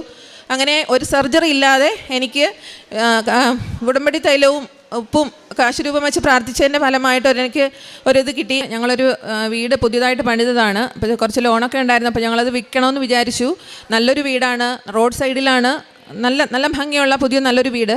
അപ്പോൾ വീട് വിൽക്കാനിട്ടു. എല്ലാവരും വന്ന് നോക്കുമ്പോൾ എല്ലാവർക്കും വീട് ഇഷ്ടമായി. ഇപ്പം ഞങ്ങളോട് പറയും ഭാര്യയെ കാണിക്കട്ടെ, അല്ലെങ്കിൽ അമ്മയെ പപ്പയെ കൊണ്ട് കാണിക്കട്ടെ, ഞങ്ങൾക്ക് വീട് ഇഷ്ടമായി എന്ന് പറഞ്ഞിട്ട് പോകും. പിന്നെ അവർ വരത്തില്ല. അപ്പോൾ എല്ലാവരും പറഞ്ഞു 7 വർഷമായി ഞങ്ങൾ ഈ വീട് വിൽക്കാനിട്ടിട്ട്. ഇപ്പം ഞങ്ങളുടെ അടുത്തൊക്കെ ഉള്ളവർ പറഞ്ഞു അത് നിങ്ങൾ താമസിക്കുന്നത് കൊണ്ടാണ് ഒരു പാർട്ടി വന്ന് വാങ്ങിക്കാത്തത്, നിങ്ങളൊന്ന് മാറി താമസിച്ച് നോക്കൂ എന്ന് പറഞ്ഞു. അപ്പോൾ ഞങ്ങൾ തൊട്ടടുത്ത് തന്നെ വേറൊരു വീട് വാടകയ്ക്ക് എടുത്തു. ഞങ്ങളങ്ങോട്ടങ്ങ് താമസം മാറി. എന്നിട്ട് വീട് നല്ലപോലെ ഒന്നുകൂടി ഒന്ന് വൃത്തിയാക്കിയിട്ടു. പക്ഷേ 1 കൊല്ലം ഞങ്ങൾ മാറി താമസിച്ചിട്ടും ഇതേ തന്നെയാണ്, ആൾക്കാർ വരുന്നു. പക്ഷേ ആരും ഒന്നും കച്ചവടമൊന്നും ആകുന്നില്ല. അപ്പോൾ ഞങ്ങൾക്ക് സങ്കടം തോന്നി. കാരണം 1 കൊല്ലം കൊണ്ട് വാടക വീട്ടിൽ താമസിക്കുന്നു, തൊട്ടടുത്ത് തന്നെ ഇത്രയും നല്ലൊരു വീട് കിടക്കുമ്പോൾ വിഷമം തോന്നി. ഞങ്ങൾ തിരിച്ച് വീണ്ടും ഈ വീട്ടിലേക്ക് തന്നെ താമസം മാറി. പക്ഷേ ഇവിടെ വന്ന് ഉടമ്പടി എടുത്ത് പോയി കുറച്ച് ദിവസം കഴിഞ്ഞപ്പോൾ ഞാൻ ആ ഉപ്പ് വൈകുന്നേരത്ത് വിശ്വാസ പ്രമാണം ചൊല്ലി ഞങ്ങളുടെ വീടിൻ്റെ 4 മൂലയ്ക്കും ആരും ചവിട്ടാത്ത സ്ഥലത്ത് ഞാൻ ഇട്ട് പ്രാർത്ഥിച്ചുകൊണ്ടേയിരുന്നു. അപ്പോൾ ഞങ്ങൾ കച്ചവടം നടക്കാത്തതുകൊണ്ട് 55 ലക്ഷം രൂപയാണെങ്കിൽ ഞങ്ങൾ വിൽക്കാൻ തീരുമാനിച്ചു. അപ്പോൾ അതിൽ നിന്ന് കമ്മീഷൻ കൊടുക്കണം. പക്ഷേ 1 മാസത്തിനുള്ളിൽ തന്നെ ഞങ്ങളുടെ വീട് 61 ലക്ഷം രൂപയ്ക്ക് കച്ചവടം ആവുകയും ചെയ്തു. 1 രൂപ പോലും ഞങ്ങൾക്ക് ബ്രോക്കർ ഫീസ് കൊടുക്കേണ്ടി വന്നിട്ടില്ല. ഇപ്പം പെട്ടെന്ന് തന്നെ അതിൻ്റെ പ്രമാണവും കഴിഞ്ഞു. അത് എൻ്റെ 2ാമത്തെ സാക്ഷ്യം. 3ാമത്തെ സാക്ഷ്യം. പിന്നെ 4ാമത്തെ ഞാൻ ഇവിടുന്ന് ഉടമ്പടി എടുത്തപ്പോൾ എൻ്റെ പപ്പയ്ക്കും അമ്മയ്ക്കും വീടുണ്ടായിരുന്നില്ല. 14 വർഷമായിട്ട് ഒരു വീടിന് വേണ്ടി പല വഴികൾ നോക്കണുണ്ട്. കടമെടുത്തിട്ടായാലും ലോൺ കൊണ്ടിട്ടായാലും ഒരു വീട് വെക്കണമെന്ന് വെച്ച് ഒത്തിരി ആഗ്രഹിച്ചു. പക്ഷെ ഒന്നും നടന്നില്ല. അപ്പോൾ അമ്മ അവിടെ സ്ഥലം മേടിച്ചപ്പോൾ ഞങ്ങൾ ഇവിടുന്ന് ഞാനും മോനും കൂടി കാശ് രൂപം കൊണ്ടുപോയി അവിടെ വെച്ച് ശക്തമായിട്ട് പ്രാർത്ഥിച്ചായിരുന്നു അവർക്കൊരു വീട് വേണമെന്ന്. അപ്പോൾ ചിറ്റിലപ്പള്ളി ഫൗണ്ടേഷൻ എന്ന് പറയുന്ന ഒരു ഫൗണ്ടേഷൻകാർ അമ്മയ്ക്ക് വീട് വെച്ച് കൊടുത്തു. ഇന്നലെ ആയിരുന്നു അമ്മയുടെ വീടിൻ്റെ മെയിൻ വാർപ്പ്. അത് എൻ്റെ 4ാമത്തെ സാക്ഷ്യം. പിന്നെ എൻ്റെ പ്രേക്ഷിത പ്രവർത്തനം എന്ന് പറഞ്ഞാൽ ഞാനിവിടുന്ന് പത്രം വാങ്ങിച്ചുകൊണ്ട് പോയി. ആദ്യം എനിക്ക് ഭയങ്കര മടിയായിരുന്നു. ഞാൻ പള്ളി മാത്രം കൊടുത്തു. പുതുക്കിയിട്ട് മേടിച്ചുകൊണ്ട് പോയപ്പോൾ ഞാൻ കാരിവട്ട യൂണിവേഴ്സിറ്റി കോളേജിൻ്റെ അടുത്ത് കൊണ്ടുപോയി അവിടെ പഠിക്കുന്ന കുട്ടികൾക്ക് ഞാൻ പത്രം കൊടുക്കും. അപ്പോൾ കുറച്ച് കുട്ടികൾ ഒരു സൈഡിൽ കൂടെ വരും. അപ്പോൾ അവർക്ക് കൊടുക്കുമ്പോൾ മറ്റേ സൈഡിൽ കൂടെ വരികയാണെങ്കിൽ ഞാൻ ക്രോസ് ചെയ്ത് പോയി അപ്പുറത്ത് കൊടുത്തു. അങ്ങനെ അപ്പുറവും ഇപ്പുറവും ക്രോസ് ചെയ്ത് ഞാൻ ഈ പത്രം മുഴുവനും മണിക്കൂറുകൾക്കുള്ളിൽ കൊടുത്ത് തീർക്കുമായിരുന്നു. പിന്നെ ഇവിടുന്ന് ചൊവ്വാഴ്ചത്തെ അച്ഛൻ്റെ ധ്യാനം, ഡെയിലി ബ്രെഡിൻ്റെ പ്രാർത്ഥനകൾ, സാക്ഷ്യങ്ങൾ, ഇതൊക്കെ ഞാൻ എല്ലാവർക്കും ഷെയർ ചെയ്ത് കൊടുക്കും. പിന്നെ ഈശോയെയും മാതാവിനെയും കുറിച്ച് പറയാൻ കിട്ടുന്ന ഒരവസരങ്ങൾ പോലും ഞാൻ പാഴാക്കി കളയാറില്ല. എന്നെ കുറ്റപ്പെടുത്തിയാലും എന്നെ കളിയാക്കിയാലും ഞാൻ പറയും. അത് പിന്നെ കാരുണ്യപ്രവൃത്തി എന്ന് പറഞ്ഞാൽ നേരത്തെ തന്നെ കാരുണ്യപ്രവൃത്തി ചെയ്തുകൊണ്ടിരുന്നതാണ്. പക്ഷേ അന്ന് ഞാൻ ചെയ്യുന്നത് അവർക്ക് ഫുഡ് കൊടുക്കും. പക്ഷേ ഞാൻ അവരെ തൊടാനോ അവരുടെ അടുത്തേക്ക് പോകാനോ ഞാൻ ഒരിക്കലും ശ്രമിച്ചിട്ടില്ല. പക്ഷേ ഇപ്പോൾ കാരുണ്യപ്രവൃത്തി ചെയ്യുമ്പോൾ ഞങ്ങളവർക്ക് ഫുഡ് കൊടുക്കും. അവരുടെ കൂടെ അവർക്ക് വിളമ്പി കൊടുത്തിട്ട് ഞങ്ങളെല്ലാവരും കുടുംബത്തോടെ അവരുടെ കൂടെ തീർന്ന് ഭക്ഷണം കഴിക്കും. അത് കഴിഞ്ഞിട്ട് സിസ്റ്റർ ഞങ്ങളുടെ അടുത്ത് അവരെ ഗ്രൗണ്ടിൽ ഹാളിലോട്ട് കൂട്ടും. ഇപ്പോൾ എൻ്റെ 2 മക്കൾ നന്നായിട്ട് പാടും. ഞങ്ങൾ ഒത്തിരി പാട്ടുകളൊക്കെ അവർക്ക് പാടിക്കൊടുക്കും. അവർക്ക് അറിയാവുന്ന പോലെ അവർ പാട്ടുകൾ ഞങ്ങളോട് പാടും. ഞങ്ങൾ പാടി കേൾപ്പിക്കും. പിന്നെ പേഴ്സണലി അവർക്ക് ഞങ്ങൾ എന്തൊക്കെ ഫുഡ് കൊണ്ടുപോയാലും അവർക്ക് പേഴ്സണലി അവർക്ക് കൊടുത്തവരെ സന്തോഷിപ്പിക്കാൻ വേണ്ടിയിട്ട് ഞങ്ങൾ ചെയ്യുമായിരുന്നു. പിന്നെ അവർക്ക് പുതിയ ഡ്രസ്സൊക്കെ വാങ്ങിച്ചു കൊടുക്കാറുണ്ട്. ഞങ്ങളവിടെ ചോദിക്കും നിങ്ങൾക്ക് എന്താണ് അത്യാവശ്യം എന്ന് ചോദിച്ചാൽ അവർ പറയുന്നത് അതുപോലെ ഞങ്ങൾ ചെയ്യും. അതങ്ങനെ മാത്രമല്ല, ഇപ്പം ഞങ്ങൾ ബസ്സിലൊക്കെ ട്രാവൽ ചെയ്യുമ്പോഴാണെങ്കിലും ചില ആളുകളെ അസുഖമായിട്ടൊക്കെ ഇരിക്കുന്ന ആളുകളെ കാണുമ്പോൾ നമുക്കറിയാൻ പറ്റും. അപ്പോൾ അങ്ങനെയൊക്കെ ഞങ്ങളെ കൊണ്ട് പറ്റുന്ന പോലെ എല്ലാം ഞങ്ങൾ ചെയ്യുന്നുണ്ട്. പിന്നെ ഞങ്ങൾ എന്ത് സഹായം ചെയ്യുമ്പോഴും ഞങ്ങൾ 2 മക്കളെ കൂടെ കൂട്ടും. കാരണം നാളെ ഞങ്ങളില്ലാതെ വന്നാൽ അവരത് തുടർന്ന് കൊണ്ടുപോകണമല്ലോ എന്നൊരു ചിന്ത ഞങ്ങൾക്കുണ്ട്. അപ്പോൾ അതുകൊണ്ട് അങ്ങനെ കാരുണ്യ പ്രവൃത്തികളെല്ലാം ഞങ്ങൾ ചെയ്യുന്നുണ്ട്. പിന്നെ ആത്മീയമായിട്ടെന്ന് പറഞ്ഞാൽ ഞാൻ എല്ലാ ദിവസവും സന്ധ്യാപ്രാർത്ഥനയൊന്നും കൂടുന്ന ആളായിരുന്നില്ല. പക്ഷേ ഇപ്പോൾ എല്ലാ ദിവസവും സന്ധ്യാപ്രാർത്ഥന കൂടും. ബൈബിൾ കൃത്യമായിട്ട് വായിക്കും. ഒറ്റ ദിവസം പോലും ഞാൻ മുടക്കാറില്ല. ഞാൻ എവിടെയെങ്കിലും ട്രാവൽ ചെയ്താലും എനിക്ക് അസുഖമായാലും ഞാൻ 12 മണിക്ക് മുമ്പ് ബൈബിൾ വായിച്ചിരിക്കും. അത് കുറച്ചല്ല, 10 അധ്യായമെങ്കിലും ഞാൻ ധ്യാനങ്ങളൊന്നും മിസ്സാക്കാറില്ല. എല്ലാം കൂടാറുണ്ട്, പ്രാർത്ഥിക്കാറുണ്ട്. പിന്നെ മറ്റുള്ളവർക്ക് പറ്റുന്ന പോലെ എല്ലാം ഞങ്ങൾ എല്ലാം പ്രാർത്ഥനാ സഹായങ്ങളും എല്ലാം ഞങ്ങൾ ചെയ്തു കൊടുക്കുന്നുണ്ട്. ഇത്രയും അനുഗ്രഹങ്ങൾ തന്ന എൻ്റെ അമ്മ മാതാവിനും ഈശോയ്ക്കും ഒരു കോടാനുകോടി നന്ദി പറയുന്നു. ഇനി എൻ്റെ മരണം വരെയും ഇപ്പം ഞങ്ങൾക്ക് ഇടയ്ക്കിടയ്ക്ക് ഒത്തിരി സങ്കടങ്ങളൊക്കെ ഉണ്ട്. പക്ഷേ എനിക്ക് പരാതിയില്ല. മാത്രവുമല്ല, പണ്ട് എനിക്ക് എന്തെങ്കിലും സങ്കടം വന്നാൽ ഞാൻ പറയുമായിരുന്നു, അമ്മ നിൻ്റെ അലച്ചിലുകൾ ഞാൻ എണ്ണിയിട്ടുണ്ട്, നിൻ്റെ കണ്ണുനീർ ഞാൻ കുപ്പിയിൽ ശേഖരിച്ചിട്ടുണ്ടെന്ന് പറഞ്ഞിട്ടുണ്ട്. നീ ഏത് കുപ്പിയിലാണോ എൻ്റെ കണ്ണീര് ശേഖരിച്ച് വച്ചേക്കണേ, എനിക്ക് സഹിക്കാൻ പറ്റണില്ലല്ലോ എന്ന് പറയുമായിരുന്നു. പക്ഷേ ഇപ്പോൾ എനിക്ക് പരാതിയേ ഇല്ല. കാരണം എനിക്ക് എത്ര കണ്ണുനീര് തരുന്നോ എനിക്ക് തരുന്ന അനുഗ്രഹങ്ങൾ അതിനേക്കാൾ വലുതായിരിക്കും. അതൊരിക്കലും ഒരു സാമ്പത്തികമോ അല്ലാത്ത ഭൗതികമോ ആണെന്ന് ഞാൻ വിശ്വസിക്കണില്ല. എനിക്കല്ലാത്ത നേട്ടങ്ങൾ തന്നെയാണ് വേണ്ടത്. അതുകൊണ്ട് ഈശോയ്ക്ക് മാതാവിനും കോടാനുകോടി നന്ദി പറഞ്ഞുകൊണ്ട് മരണം വരെ ഞാൻ ഉടമ്പടിയിൽ തന്നെ ആയിരിക്കുമെന്ന് വാക്കുകൊടുത്തുകൊണ്ട് വാക്കുകൾ നിർത്തുന്നു. ഗലാത്യക്കാർക്ക് എഴുതിയ ലേഖനം 6:9 നന്മ ചെയ്യുന്നതിൽ നമുക്ക് മടുപ്പ് തോന്നാതിരിക്കട്ടെ. നമുക്ക് മടുപ്പ് തോന്നാതിരുന്നാൽ യഥാകാലം വിളവെടുക്കാം. അമല സതീഷും ജിജിൻ സതീഷും അമ്മയും മകനും ഉടമ്പടിയെടുത്ത് ജീവിക്കുന്ന കുടുംബമാണ്. 2 പേരും ഉടമ്പടിയിലുണ്ട്. ഇന്ന് ഇവിടെ അനുഭവ സാക്ഷ്യം പങ്കുവയ്ക്കുമ്പോൾ ഇങ്ങോട്ട് വരാനുണ്ടായ സാഹചര്യം, ഉടമ്പടി എടുക്കുന്നതിന് മുൻപ് ഉടമ്പടി എടുത്ത ഒരു മകളിലൂടെ തൻ്റെ ഹസ്ബൻഡിന് ലഭിച്ച കൃപകൾ, അതിലൂടെ ലഭിച്ച രോഗസൗഖ്യം, ആ സൗഖ്യാനുഭവം, അതും അക്രൈസ്തവിയായ ഒരു മകള് ആ മകളുടെ കണ്ണുനീര് തൻ്റെ ഹസ്ബൻഡിൻ്റെ കാലിൽ വീഴുന്നത് കണ്ടപ്പോൾ താൻ ഒന്നുമല്ലല്ലോ, താൻ ഇന്ന് ഈ ക്രൈസ്തവ വിശ്വാസത്തിൽ നിന്നിട്ട് പോലും തനിക്ക് മറ്റുള്ളവർക്ക് വേണ്ടി പ്രാർത്ഥിക്കുവാനോ ആരുമല്ലാതിരുന്നിട്ടും ഒരു വ്യക്തി തങ്ങൾക്ക് വേണ്ടി വന്ന് പ്രാർത്ഥിക്കുന്നു. അത് തനിക്ക് ഒത്തിരിയേറെ തന്നെ ചിന്തിപ്പിച്ചു. നാം ഒക്കെ ഉടമ്പടി എടുത്തതിന് ശേഷം എത്രയോ മക്കളാണ് ഇന്ന് ഉടമ്പടി നേർച്ച വസ്തുക്കളുമായിട്ട് മറ്റുള്ളവരുടെ ജീവിതത്തിലേക്ക് കടന്നു ചെല്ലുന്നു, അവർക്ക് വേണ്ടി പ്രാർത്ഥിക്കുന്നു. അങ്ങനെ ഈശോ പ്രഘോഷിക്കപ്പെടുകയാണ്. അങ്ങനെ ഇവിടെ വന്ന് ഉടമ്പടി എടുത്തതിന് ശേഷം പിന്നീടുണ്ടായ ഓരോ കാര്യങ്ങളാണ് നാം വ്യക്തമായി കേട്ടുകൊണ്ടിരുന്നത്. തൻ്റെ രോഗസൗഖ്യവും, അതായത് തനിക്കൊരു സർജറി അതൊന്ന് നടത്തിയതിന് ശേഷം വീണ്ടും ഒരു സർജറി കൂടി ഉണ്ടെങ്കിലേ ഇത് കാല് ശരിയാകുകയുള്ളൂ എന്ന് പറയുന്നു. അതും ഇടുപ്പെല്ല് എടുത്തിട്ട് വേണം ഈ മകൾക്ക് സർജറി നടത്തുവാൻ. അപ്പോഴതൊക്കെ തന്നെ സംബന്ധിച്ച് ഒത്തിരിയേറെ ബുദ്ധിമുട്ടേറിയ സാഹചര്യങ്ങളായിരുന്നു. എന്നാൽ പിന്നീട് അങ്ങനെ ഒരു സർജറിയെ വേണ്ടി വരുന്നില്ല. അതുപോലെ ജിജിൻ ഇവിടെ പറയുന്നുണ്ട്, ആ മകന് എങ്ങനെയാണ് പരിശുദ്ധ അമ്മ സാന്നിധ്യം വെളിവാക്കിയത്. താൻ ഒന്നിലേറെ തവണ എഴുതിയ ഒരേ ഒരു സബ്ജക്റ്റ് തൻ്റെ ഡിഗ്രിക്ക്, അത് തൻ്റെ ഓവർ കോൺഫിഡൻസ് ഒക്കെ ഉണ്ടായിരുന്നു, തനിക്ക് ഒരു സബ്ജക്റ്റല്ലേ ഉള്ളൂ എന്ന് ജിജിൻ തന്നെ സമ്മതിച്ച കാര്യമാണ്. എന്നാൽ അത് തനിക്ക് പലയാവർത്തി എത്ര പ്രാവശ്യം എന്നൊക്കെ നാം കേട്ടതാണ്. പക്ഷേ തനിക്ക് പാസ്സാകാൻ കഴിഞ്ഞില്ല. എന്നാൽ ഉടമ്പടി എടുത്തതിന് ശേഷം ഉടമ്പടി നേർച്ച വസ്തുക്കളുമായി ഈ മകൻ പോയി പരീക്ഷ എഴുതുന്നതും തൻ്റെ പിന്നിൽ നിന്നൊരു ഫീമെയിൽ സ്വരം തനിക്ക് പറഞ്ഞു തന്നുകൊണ്ടിരുന്നു. അപ്പോൾ ജിജിൻ അത് പൂർണ്ണമായും വിശ്വസിക്കുന്നു, അത് പരിശുദ്ധ കന്യക മറിയം തന്നെയാണ്. അങ്ങനെ താൻ ഡ്രൈവ് ചെയ്തുകൊണ്ടിരുന്നപ്പോൾ എല്ലാവരും ഇരുന്ന് വണ്ടിയിലിരുന്ന് ഉറങ്ങുമ്പോഴും തന്നെ തലോടി കടന്നുപോയ അമ്മയുടെ ഒരു സാന്നിധ്യം, അന്ന് ഏറ്റവും ഫ്രഷായിരുന്നു തനിക്ക് അതേപോലൊരു ഡ്രൈവിങ്, അതുപോലെ തൻ്റെ ജീവിതത്തിൽ അമ്മയുടെ സുഗന്ധാഭിഷേകം ഉണ്ടാകുന്നത്. അങ്ങനെ ഈ ചെറുപ്പക്കാരായ മക്കൾ ഇന്ന് അമ്മയെ അനുഭവിക്കുകയാണ്. അതുപോലെ താൻ നല്ല സിംഗറൊക്കെയാണ്. അപ്പോൾ തൻ്റെ ഇടവകയിലെ പ്രവർത്തനങ്ങൾ അതിനല്പം മങ്ങലേറ്റപ്പോൾ തനിക്ക് എങ്ങനെ മറ്റൊരു സാഹചര്യം ലഭിച്ചു. ഇന്നിപ്പോൾ തൻ്റെ ഇടവക പ്രവർത്തനങ്ങളിലൊക്കെ തനിക്ക് എത്രയും നന്നായിട്ട് പ്രശോഭിക്കുവാൻ കഴിയുന്നു. അതും പരിശുദ്ധ അമ്മയുടെ കൃപയായിട്ട് ഈ മകൻ കാണുകയാണ്. അങ്ങനെ തൻ്റെ കാരുണ്യ പ്രവർത്തനങ്ങൾ, പ്രേക്ഷിത പ്രവർത്തനം ചെയ്യാനുള്ള തീഷ്ണത, ചെയ്തില്ലെങ്കിൽ എനിക്കെന്തോ കുറവാണ്, അത് ഞാൻ ചെയ്യേണ്ടത് തന്നെയാണ്, എത്രയും പെട്ടെന്ന് ഞാൻ എൻ്റെ കൃപാസന പത്രമൊക്കെ കൊടുക്കും. അതുതന്നെയാണ് ഈ അമ്മയും ഇവിടെ വ്യക്തമാക്കുന്നത്. അതുകൊണ്ട് തന്നെയാണ് ബൈബിൾ വായന തൻ്റെ ജീവിതത്തിലൊക്കെ ഇന്ന് ബൈബിൾ വായിക്കാതിരിക്കുന്ന ഒരവസരം ഇല്ലെന്നാണ് പറയുക. ലൂക്ക 1:45 കർത്താവ് അരുളി ചെയ്ത കാര്യങ്ങൾ നിറവേറുമെന്ന് വിശ്വസിച്ചവൾ ഭാഗ്യവതി എന്ന് പറഞ്ഞുകൊണ്ട് എലിസബത്ത് മറിയത്തെ പ്രകീർത്തിക്കുന്നുണ്ട്. അതായത് ഓരോ തിരുവചനവും നിറവേറുന്നതാണ് എന്ന ആന്തരിക ബോധ്യത്തോടെയുള്ള വചനവായന. ഈ വചനവായനയാണ് കൃപാസനം പ്രോത്സാഹിപ്പിക്കുന്നത്. അതുകൊണ്ട് തന്നെയാണ് അരമണിക്കൂർ ബൈബിൾ വായന, തിരുവചന വായനയിലൂടെ ഈശോയെയാണ് നാം വായിക്കുക. നാം വചനം വായിക്കുമ്പോൾ ഈശോയെ വായിക്കുന്നു. അങ്ങനെ ജീവിതത്തെ ഇന്ന് പുതിയ കാഴ്ചപ്പാടുകളിലൂടെ ഈ മകളും കാണുകയാണ്.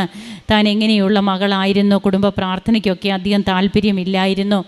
ഇന്ന് തൻ്റെ ജീവിതത്തിൽ തനിക്ക് കുടുംബ പ്രാർത്ഥനയുണ്ട്, വചന വായനയുണ്ട്. തൻ്റെ മനോഭാവത്തിൽ തന്നെ മാറ്റങ്ങൾ വന്നു. അങ്ങനെ എന്തിനും ഏതിനും പരാതിപ്പെട്ടുകൊണ്ടിരുന്ന ഒരു അവസ്ഥയിലാണെങ്കിൽ ഇന്ന് തനിക്ക് പരാതിയില്ല, എന്തും വന്നുകൊള്ളട്ടെ, എനിക്ക് ഉടമ്പടിയുണ്ട്, അമ്മയുടെ ജീവിതം അമ്മയുടെ കൈപിടിച്ചാണ് ഞാൻ നടക്കുന്നത്. വിശുദ്ധ അമ്മയ്ക്കും 1000 നന്ദി പറയുന്നു. ഞങ്ങൾ UK നിന്നാണ് വരുന്നത്. എൻ്റെ രണ്ടാമത്തെ കുഞ്ഞിന് സാക്ഷ്യം പറയാൻ വേണ്ടിയിട്ട് ഞങ്ങൾ UK നിന്ന് വന്നിറങ്ങി നേരെ ഇങ്ങോട്ട് പോരുവാണ് ചെയ്തത്. ഞാൻ ആദ്യമായിട്ട് തീർത്ഥാടന ഉടമ്പടി എടുക്കുന്നത് 2023 ഫെബ്രുവരി 17 കാരണം ഞാൻ രണ്ടാമത്തെ കുഞ്ഞിനെ, ഇവളെ പ്രഗ്നൻ്റ് ആയിരുന്ന സമയത്ത് 5ാം മാസത്തെ സ്കാനിങ്ങിൽ കുഞ്ഞിന് ഡൗൺ സിൻഡ്രോം ഉണ്ടെന്ന് പറയുകയും കൺസൾട്ടൻറ്റിന് അപ്പോയിൻമെൻറ്റ് തരികയും ഡോക്ടറുമായിട്ട് സംസാരിച്ചപ്പോൾ കുഞ്ഞിന് ഡൗൺ സിൻഡ്രോം ഉണ്ടെന്നും അതുപോലെ തന്നെ ഗ്രോത്ത് വളരെ കുറവാണെന്നും പറഞ്ഞു. അങ്ങനെ ഞാൻ വളരെ വിഷമിച്ചിരിക്കുന്ന സമയത്ത് ഞാൻ വീട്ടിലേക്ക് വിളിക്കുകയും അപ്പം എൻ്റെ മമ്മി ഉടമ്പടിയിലായിരുന്നു. അപ്പോൾ മമ്മി പറഞ്ഞു, വിഷമിക്കണ്ട, ഞാൻ കൃപാസന മാതാവിനെ ഏൽപ്പിച്ചിട്ടുണ്ട്, നീ ധൈര്യമായിട്ടിരുന്നു. മമ്മി എനിക്ക് വേണ്ടി മമ്മിയുടെ അടിവയറ്റിൽ വിശുദ്ധ തൈലം കൊണ്ട് കുരിശിട്ട് വിശ്വാസ പ്രമാണം ചൊല്ലി പ്രാർത്ഥിക്കുകയും അതുപോലെ എന്നോട് വിശ്വാസ പ്രമാണം ചൊല്ലി പ്രാർത്ഥിച്ചോ, ഒരു കുഴപ്പം ഉണ്ടാകില്ലെന്ന് പറഞ്ഞു. പക്ഷെ ഒരു വിശുദ്ധ തൈലവോ ഉപ്പോ ഒന്നും കിട്ടാൻ ഒരു മാർഗ്ഗം ഉണ്ടായിരുന്നില്ല അവിടെ. അങ്ങനെ ഇരിക്കുമ്പം ഞങ്ങൾക്ക് ഫെബ്രുവരി മാസം മൂത്ത ആൾക്ക് അവിടെ വെക്കേഷൻ 10 days ഉണ്ടായിരുന്നു. അപ്പോൾ എനിക്കും ആനുവൽ ലീവായിരുന്നു. അങ്ങനെ എനിക്ക് കൃപാസനത്തിൽ വരണമെന്ന് നേരത്തെ തൊട്ട് ആഗ്രഹമുണ്ട്. അപ്പോൾ ഈ കുഞ്ഞിൻ്റെ ഇങ്ങനെ സ്കാനിങ് റിപ്പോർട്ടും കൂടെ വന്നപ്പോൾ എനിക്ക് ഭയങ്കര ആഗ്രഹമായി, എനിക്ക് കൃപാസനത്തിൽ വരണം, മാതാവിൻ്റെ അടുത്ത് വന്ന് പ്രാർത്ഥിക്കണം. ശരിക്കും ഇത് കേട്ടപ്പോൾ തന്നെ ഞാനൊരു ഡിപ്രഷൻ സ്റ്റേജിലേക്ക് പോയി. കുഞ്ഞിന് ഡൗൺ സിൻഡ്രോം ആണ് എന്ന് കേട്ടപ്പോൾ മുതൽ ഞാൻ എന്നാലും പ്രാർത്ഥിച്ചു, അമ്മ എനിക്ക് ആൺകുഞ്ഞായാലും പെൺകുഞ്ഞായാലും വേണ്ടില്ല, എനിക്ക് ആരോഗ്യമുള്ളൊരു കുഞ്ഞിനെ തന്നാൽ മതി എന്ന് പ്രാർത്ഥിക്കുന്നുണ്ടായിരുന്നു. അപ്പോൾ അങ്ങനെ ഞങ്ങൾ ഫെബ്രുവരി 17 ഇവിടെ വരികയും ഞാൻ ഉടമ്പടി എടുത്തു. അന്ന് ഞങ്ങൾക്ക് ബഹുമാനപ്പെട്ട ജോസഫ് അച്ഛനെ കാണാൻ സാധിച്ചു.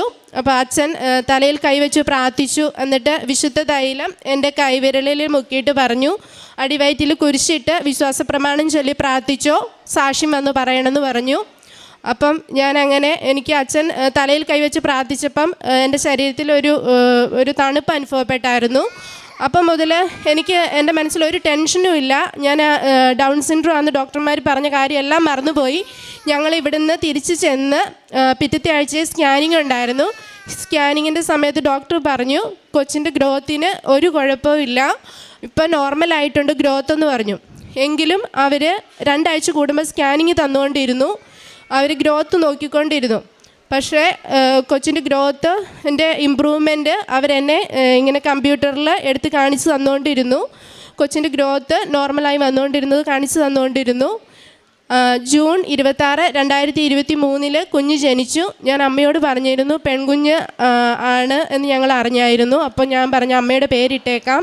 അങ്ങനെ അവൾക്ക് ഏഞ്ചൽ മരിയ എന്ന് പേരിട്ടു.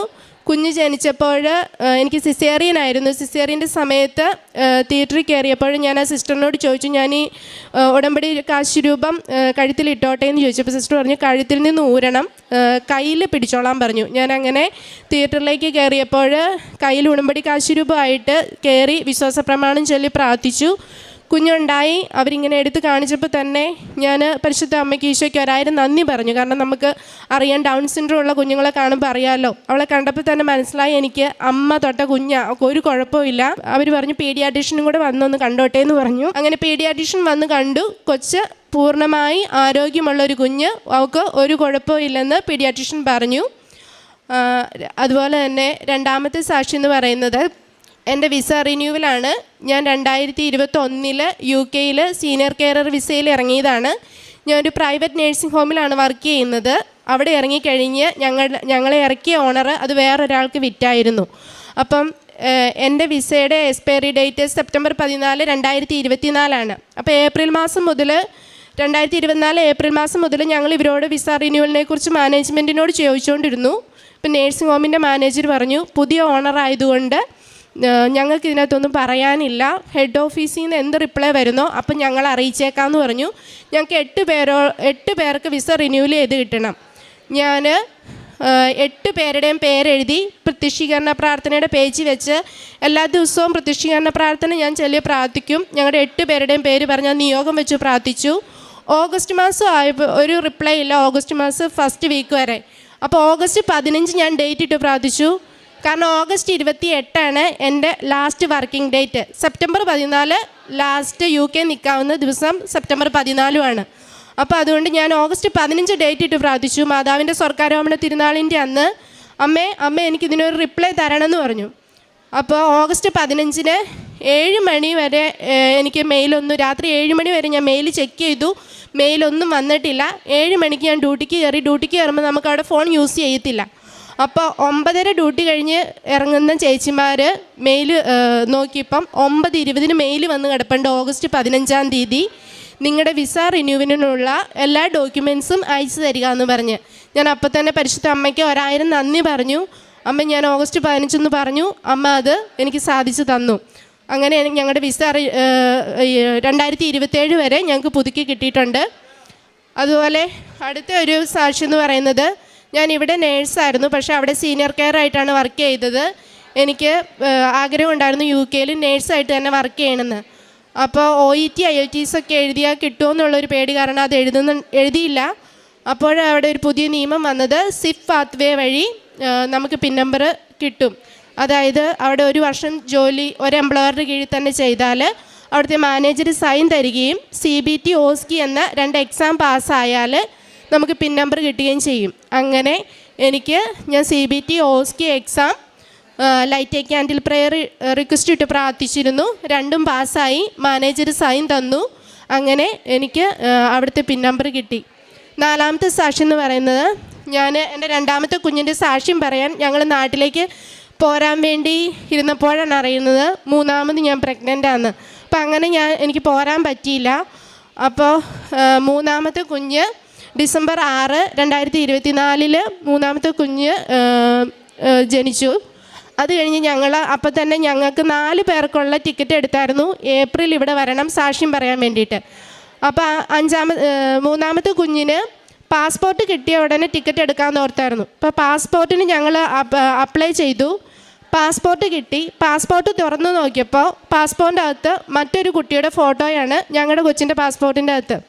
അപ്പോൾ അമ്മയോട് ഞാൻ ചോദിച്ചു, അമ്മ വീണ്ടും പരീക്ഷിക്കുകയാണോ? ഏപ്രിൽ ഞങ്ങൾക്ക് വന്ന് സാക്ഷ്യം പറയാനുള്ളതല്ലേ, അമ്മ എന്തുകൊണ്ടാണ് വീണ്ടും പരീക്ഷിക്കുന്നത് എന്ന് ചോദിച്ചു. എന്നിട്ട് ഞങ്ങൾ അവിടുത്തെ high commission of India London അവരെ കോൺടാക്ട് ചെയ്തപ്പോൾ അവർ പറഞ്ഞൊരു കാര്യം ചെയ്തോ, നിങ്ങൾ എവിടെയാണോ പാസ്പോർട്ട് അപ്ലൈ ചെയ്തത് അവിടെ ചെല്ലുക. അവിടെ ചെന്ന് അവർ പറയുന്ന ഇത് ഫോളോ ചെയ്യാൻ പറഞ്ഞു. അവിടെ ചെന്നപ്പോൾ അവർ പറയണേ, ഇന്ന് ഒരു കാരണവശാലും നടക്കില്ല, കാരണം നിങ്ങൾ പുതിയ അപ്പോയിൻമെൻറ്റ് എടുത്തിട്ട് വരിക എന്ന് പറയണേ. പുതിയ അപ്പോയിൻമെൻറ്റിന് എല്ലാം ബുക്കിംഗ് ആണ്. മാർച്ച് 25 ശേഷമാണ് പുതിയ അപ്പോയിൻമെൻ്റ് ഉള്ളൂ. ഏപ്രിൽ 6 ബാക്കി ഞങ്ങൾക്ക് എല്ലാവർക്കും ടിക്കറ്റ് എടുത്തു. പുതിയ പാസ്പോർട്ട് കിട്ടി. വിസ അടിച്ച് ടിക്കറ്റ് എടുത്ത് ഞങ്ങൾ എങ്ങനെ വരും? ഇപ്പം ഞാൻ അമ്മയോട് പറഞ്ഞു, അമ്മ ഞങ്ങൾക്ക് ഏപ്രിൽ അവിടെ ഒന്ന് സാക്ഷ്യം പറയണമെന്ന് അമ്മ ആഗ്രഹിക്കുന്നുണ്ടെങ്കിൽ ഇതെല്ലാം എത്രയും വേഗം ശരിയാക്കി തരണം. അതിന് ഞാൻ അവിടെ ഓഫീസിൽ ആരും ചവിട്ടുന്നില്ലാത്തടുത്ത് ഇച്ചിരി ഉപ്പിട്ട് പ്രാർത്ഥിച്ചു. അമ്മേ മാതാവ്, ഇവർ പറയണം ഇന്ന് ചെയ്തു തരാൻ പറ്റില്ലെന്നാണ്, പക്ഷേ ഇന്ന് അമ്മ എനിക്കിത് ചെയ്തു തരണം. കാശ് രൂപത്തേലും പ്രവചിച്ച് വിശ്വാസ പ്രമാണം ചൊല്ലി ഞാൻ പ്രാർത്ഥിച്ചു. അപ്പോൾ തൊട്ടടുത്ത് കസേരയിൽ ഇരുന്ന ഒരു സാറ് എന്നെ വിളിച്ചിട്ട് പറഞ്ഞു, ഇങ്ങോട്ട് വാ, ഞാൻ ചെയ്തു തരാമെന്ന് പറഞ്ഞു. അപ്പോൾ ആദ്യം ചെന്ന ആൾ ചെയ്തു തരില്ലെന്ന് പറഞ്ഞു. 2ാമത്തെ ആൾ ഇത് കേൾക്കുന്നുണ്ടായിരുന്നു. പക്ഷേ അമ്മ അവിടെ ആ സാറിനെ കൊണ്ട് ചെയ്യിപ്പിച്ചാണ് 3/4 മണിക്കൂർ കൊണ്ട് എല്ലാ ആപ്ലിക്കേഷൻ ഇതും ചെയ്ത് ഞങ്ങൾക്ക് പുതിയ പാസ്പോർട്ടിന് അപ്പം തന്നെ അപ്ലൈ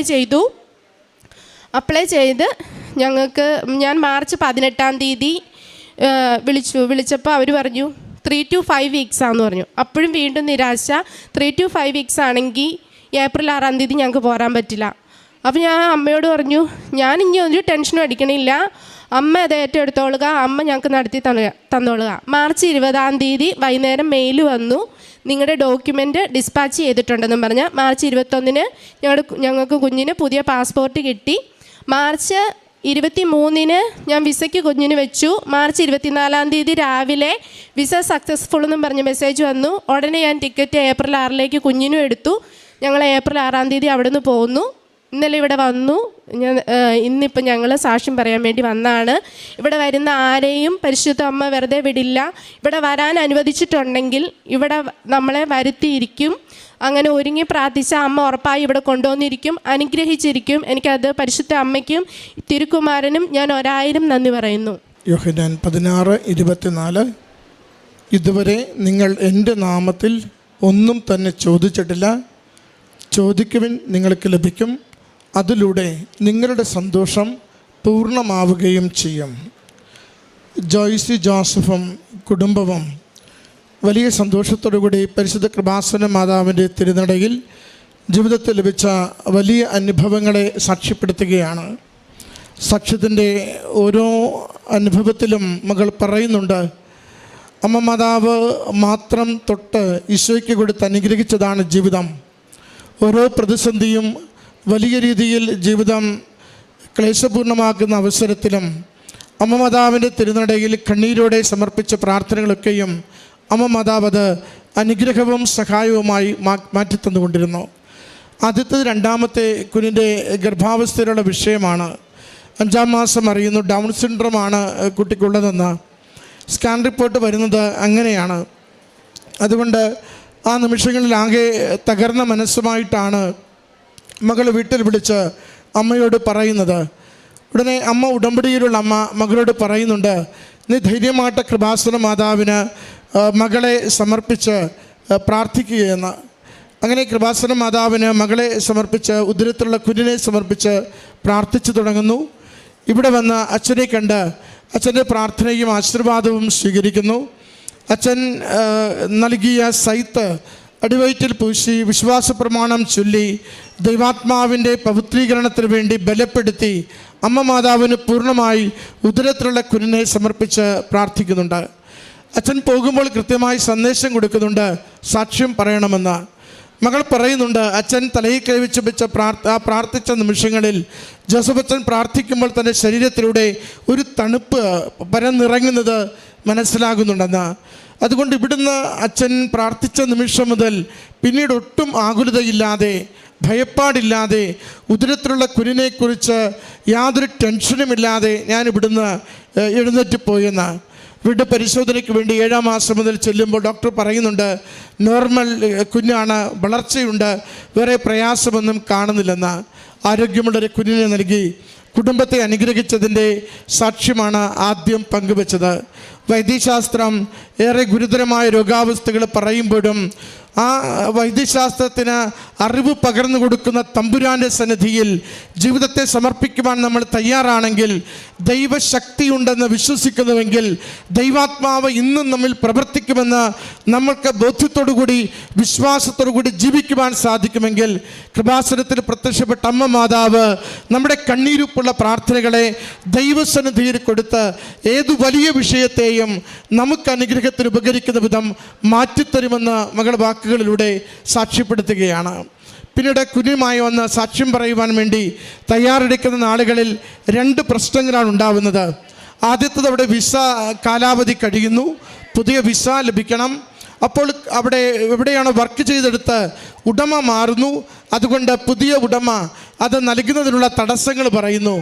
അതും അമ്മമാതാവിൻ്റെ തൃക്കരങ്ങളിൽ തന്നെയാണ് കുടുംബത്തെ സമർപ്പിക്കുന്നത്. ഒരുമിച്ച് വിദേശത്ത് ഉള്ള ജോലി നന്നായി തുടരുന്നതിന് സാഹചര്യം ഒരുങ്ങുന്നതിന് വേണ്ടി മകൾ പറയുന്നുണ്ട്, അമ്മയിലുള്ള വിശ്വാസവും വിശ്വസ്തതയുമാണ് ഓഗസ്റ്റ് 15 തീയതിയിട്ട് പ്രാർത്ഥിക്കുന്നത്, ഡേറ്റിട്ട് പ്രാർത്ഥിക്കുന്നത്. കൃപാസനത്തിൽ ഉടമ്പടി എടുക്കുന്നവരുടെ ഒരു വിശ്വാസ വളർച്ചയുടെ അടയാളമാണ് അമ്മയിലേക്ക് ചേർന്ന് നിന്ന് തുടങ്ങുമ്പോൾ ഡേറ്റിട്ട് പ്രാർത്ഥിക്കുക, അക്കം പറഞ്ഞ് പ്രാർത്ഥിക്കുക. മകൾ പറയുന്നുണ്ട്, ഞാൻ ഓഗസ്റ്റ് 15 തീയതിയിട്ട് അമ്മയുടെ കരങ്ങളിൽ ആ നിയോഗം കൊടുത്തു. ഒരു പ്രതീക്ഷയുമില്ല, ഒരു വഴിയും തുറന്നിട്ടില്ല. ഏറെ ക്ലേശമായിരിക്കുന്ന നാളുകളിലാണ് അത് അമ്മയ്ക്ക് സമർപ്പിക്കുന്നത്. അന്ന് 14-ാം തീയതിയും 15-ാം തീയതി രാവിലെയും ഞാൻ ഡ്യൂട്ടിക്ക് പോകുമ്പോൾ എനിക്കൊരു മറുപടിയുമില്ല. ഞാൻ പതറിയില്ല. കാരണം ഞാൻ ഏൽപ്പിച്ചിരിക്കുന്നത് അനേക ലക്ഷം മനുഷ്യർക്ക് നിരന്തരം സൗഖ്യവും സംരക്ഷണവും സഹായവും കൊടുക്കുന്ന അമ്മയുടെ കരങ്ങളിലായതുകൊണ്ട് അമ്മ എനിക്ക് വേണ്ടി ഉചിതമായത് പ്രവർത്തിക്കുമെന്ന ബോധ്യമുണ്ടായിരുന്നു. മകൾ പറയുന്നുണ്ട്, സെപ്റ്റംബർ ആദ്യത്തെ ആഴ്ച അവിടെ നിൽക്കുവാനാവാത്ത വിധം ഞാൻ തിരികെ പോകേണ്ടി വരുമായിരുന്നു. എന്നാൽ എൻ്റെ കൃപാസന മാതാവ് എൻ്റെ ഡ്യൂട്ടി കഴിഞ്ഞ് പുറത്തു വരുമ്പോൾ 9:30 മണിക്ക് ഞാൻ കാണുന്നുണ്ട് എനിക്കുള്ള വിസ പേപ്പർ അതിൻ്റെ പ്രോസസ്സ് ചെയ്യുവാനായി എനിക്ക് അനുമതി ലഭിക്കുകയും ഞാൻ ചുരുക്കം ദിവസങ്ങൾ കൊണ്ട് ആ നടപടിക്രമങ്ങൾ പൂർത്തീകരിച്ച് 2027 വരെയുള്ള വിസയുടെ എല്ലാ കാര്യങ്ങളും ചെയ്തു കിട്ടുകയും ചെയ്തുവെന്ന രണ്ടാമത് മകൾ പറഞ്ഞ സാക്ഷ്യം അതാണ്. മൂന്നാമത്തത്, ഇങ്ങോട്ട് ടിക്കറ്റ് എടുത്ത് പോരുവാനായി കാത്തിരിക്കുമ്പോഴാണ് അറിയുന്നത് താൻ 3ാമതും പ്രഗ്നൻ്റ് ആണെന്ന്. അത് വീണ്ടും യാത്ര വൈകുന്നതിന് കാരണമായി. അതുമാത്രമല്ല, പുതിയ കുഞ്ഞ് പിറന്നിട്ട് ആ കുഞ്ഞിൻ്റെ പേരിൽ പാസ്പോർട്ട് എടുത്ത് ടിക്കറ്റ് എടുത്ത് നാട്ടിൽ വരികയും വേണം. പാസ്പോർട്ടിന് കൊടുക്കുമ്പോൾ എല്ലാ കാര്യവും കൊടുക്കുമ്പോൾ വേഗത്തിൽ കിട്ടുമെന്ന് കരുതി. പക്ഷേ പാസ്പോർട്ട് കിട്ടുമ്പോൾ അതിൽ തെറ്റോടുകൂടി ഫോട്ടോ മാറിയാണ് കിട്ടുന്നത്. അതും അവിടെ ചെല്ലുമ്പോൾ വീണ്ടും പറയുന്നു, ഇന്ന് നടക്കില്ല, കുറച്ച് ദിവസം കഴിയും ഇത് ശരിയായി കിട്ടുവാനായിട്ട്. ഏപ്രിലിൽ വന്ന് മാതാവിൻ്റെ നടയിൽ സാക്ഷ്യപ്പെടുത്തണമെന്ന വലിയൊരു നിയോഗം കുറേ നാളായി അമ്മയോട് പ്രാർത്ഥിച്ച് പറഞ്ഞുകൊണ്ടിരുന്നത് നടക്കത്തില്ലേ എന്ന ആശങ്കയോടും സങ്കടത്തോടും ആ ഓഫീസിൻ്റെ മുമ്പിൽ ആ നിമിഷം തന്നെ ഉപ്പ് വിതറി അമ്മ മാതാവിന് സമർപ്പിച്ച് പ്രാർത്ഥിക്കുകയാണ്. എന്ത് തടസ്സമാണെങ്കിലും, നിരസിക്കുവാൻ എന്ത് കാരണമുണ്ടെങ്കിലും ഇപ്പോൾ ഈ പാസ്പോർട്ടിലുള്ള വിഷയങ്ങൾ മാറ്റിത്തരുവാൻ അമ്മ ഇടപെടണമെന്ന്. പ്രിയമുള്ളവർ, ഇതാണ് വിശ്വാസത്തിൻ്റെ ആത്മധൈര്യം എന്ന് പറയുന്നത്. അമ്മ മാതാവിനൊരു വിഷയം കൊടുത്താൽ എല്ലാ വാതിലുകളും അടയുന്നുവെന്ന് നാം കരുതുമ്പോഴും നമുക്ക് വേണ്ടി മാത്രം പുതിയ വാതിലുകൾ തുറക്കുവാൻ കൃപാസന മാതാവിന് ശക്തിയുണ്ട്, കഴിവുണ്ട്. ഈശോയുടെ അരികിൽ അതിനുള്ള കൃപയുണ്ടെന്ന് നമുക്ക് ബോധ്യമുണ്ടെങ്കിൽ നമുക്ക് ഇരുട്ട് പകലാകും, അടഞ്ഞ വാതിലുകൾ തുറന്നു കിട്ടും. മകൾ പറയുന്നുണ്ട്, ആദ്യം ചെന്ന് കണ്ട ഓഫീസർ ചെയറിൽ നിന്ന് മാറി, മറ്റൊരാൾ വന്നു, അകത്തോട്ട് വിളിച്ചു, അപ്പോൾ തന്നെ കാര്യങ്ങൾ മേടിച്ചു. സമയത്ത് തന്നെ 1-2 ദിവസം കഴിയുമ്പോൾ തന്നെ തിരുത്തു വരുത്തി, പാസ്പോർട്ട് കയ്യിൽ കിട്ടി, ടിക്കറ്റ് എടുത്ത് നാട്ടിൽ വരുവാനായിട്ട് അമ്മ മാതാവ് അനുവദിച്ചു വന്ന ഓരോന്നിനെക്കുറിച്ചും മകൾക്കുള്ള ഉടമ്പടിയിലുള്ള വിശ്വാസം, ഉടമ്പടി ജീവിക്കുമെങ്കിൽ അത് അനുഗ്രഹത്തിൻ്റെതാണെന്ന ഉറപ്പ്, ഭൗതിക നന്മകളാവട്ടെ, ആത്മീയ നന്മകളാകട്ടെ, നിത്യതയ്ക്ക് വേണ്ടിയുള്ള യാത്രയാവട്ടെ, ഉടമ്പടിയിലാണോ ദൈവം നമുക്ക് വേണ്ടുന്ന കാര്യങ്ങൾ ക്രമീകരിച്ച് തന്നുകൊണ്ടിരിക്കും. ഈ ബോധ്യത്തോടും ഈ വിശ്വാസത്തോടും കൂടി നമുക്ക് ഉടമ്പടി ജീവിതം മുന്നോട്ട് നയിക്കാം.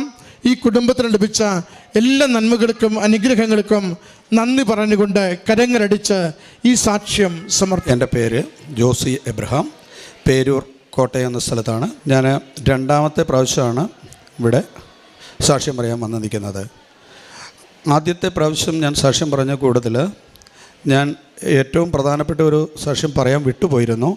അതാണ് ഞാൻ ആദ്യമായി തന്നെ പറയാൻ പോകുന്നത്. അത് എൻ്റെ മകന് വിദേശത്തേക്ക് പോകുവാൻ, മാൾട്ടയ്ക്ക് പോകുവാനായിട്ട് ഒരു വിസ റെഡിയാകുവാൻ വേണ്ടിയായിരുന്നു ഞാൻ ഉടമ്പടി എടുത്തത്.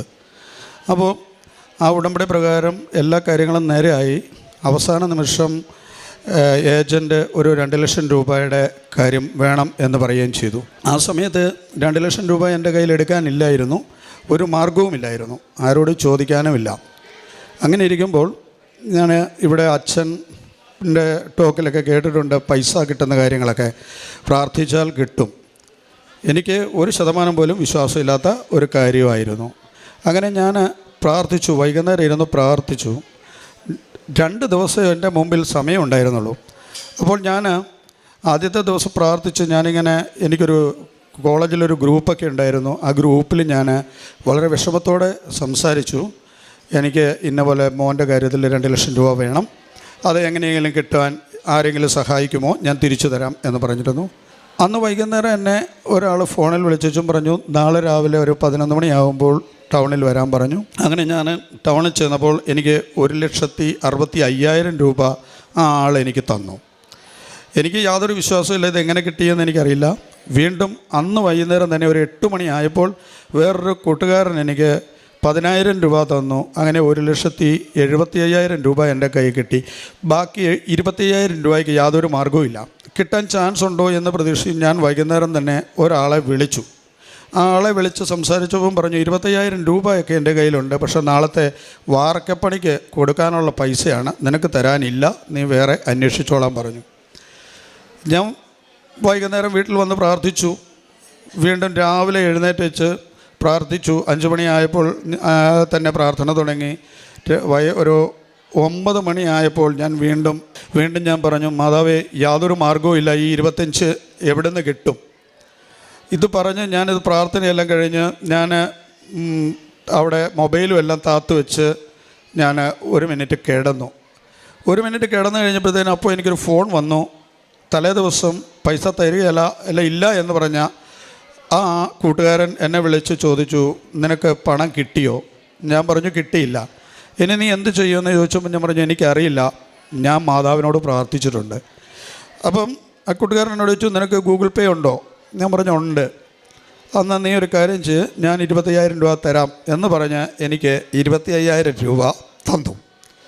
ഇത് പറയുമ്പോൾ എനിക്ക് അതിശയമുണ്ട്. കാരണം ഇത് എടുത്തു പറയാൻ ആദ്യത്തെ സാക്ഷ്യത്തിൽ എനിക്ക് പറയാൻ പറ്റിയില്ല. ഞാൻ എടുത്തു പറയാൻ കാരണം, ഞാനിവിടെ ഈ കൃപാസനത്തിൽ വന്നത് യാതൊരു വിശ്വാസവും ഇല്ലാത്ത ഒരാളായിട്ടാണ്. പ്രത്യേകിച്ച് നമ്മളുടെ കൃപാസന പത്രം, അതൊക്കെ ഞാൻ വളരെ പുച്ഛത്തോടെ കണ്ട ഒരു സാധനമായിരുന്നു. പിന്നെ രണ്ടാമത് ഈ പൈസ കിട്ടും എന്നുള്ളതൊക്കെ ഞാൻ ഈ കൃപാസനത്തിൽ കൂടെയും യൂട്യൂബിലൂടെയൊക്കെ ഞാൻ കേട്ടിട്ടുണ്ട്.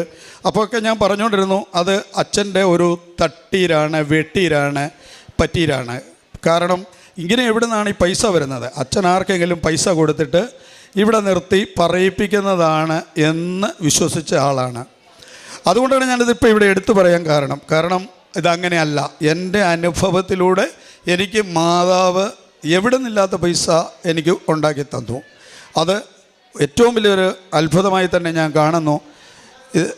അതുകൊണ്ടാണ് ഞാൻ ഈ സാക്ഷ്യം ഇവിടെ പറയാൻ കാരണം. രണ്ടാമത് എൻ്റെ മോൻ മാൾട്ടയ്ക്ക് പോയിരുന്നു. മാൾട്ടയ്ക്ക് പോയ മകന് രണ്ടാം വർഷം അത് പുതുക്കുവാൻ ഭയങ്കര ബുദ്ധിമുട്ടായിരുന്നു. സ്റ്റാമ്പ് ചെയ്യുന്നില്ല, അകപ്പാടെ വിഷമത്തിലായിരിക്കുന്നു.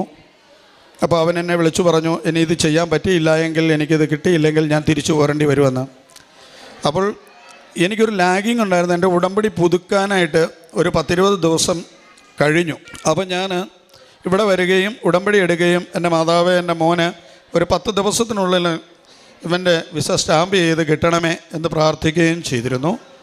അതിനുശേഷം ഞാൻ ഇവിടുന്ന് പോയി 7ാമത്തെ ദിവസം തന്നെ അവൻ്റെ വിസ പ്രോസസ്സ് നടന്നു. 10ാമത്തെ ദിവസം അവൻ്റെ സ്റ്റാമ്പ് ചെയ്ത് അവൻ്റെ എല്ലാ പേപ്പറുകളും ക്ലിയറായി കിട്ടുകയും ചെയ്തിരുന്നു.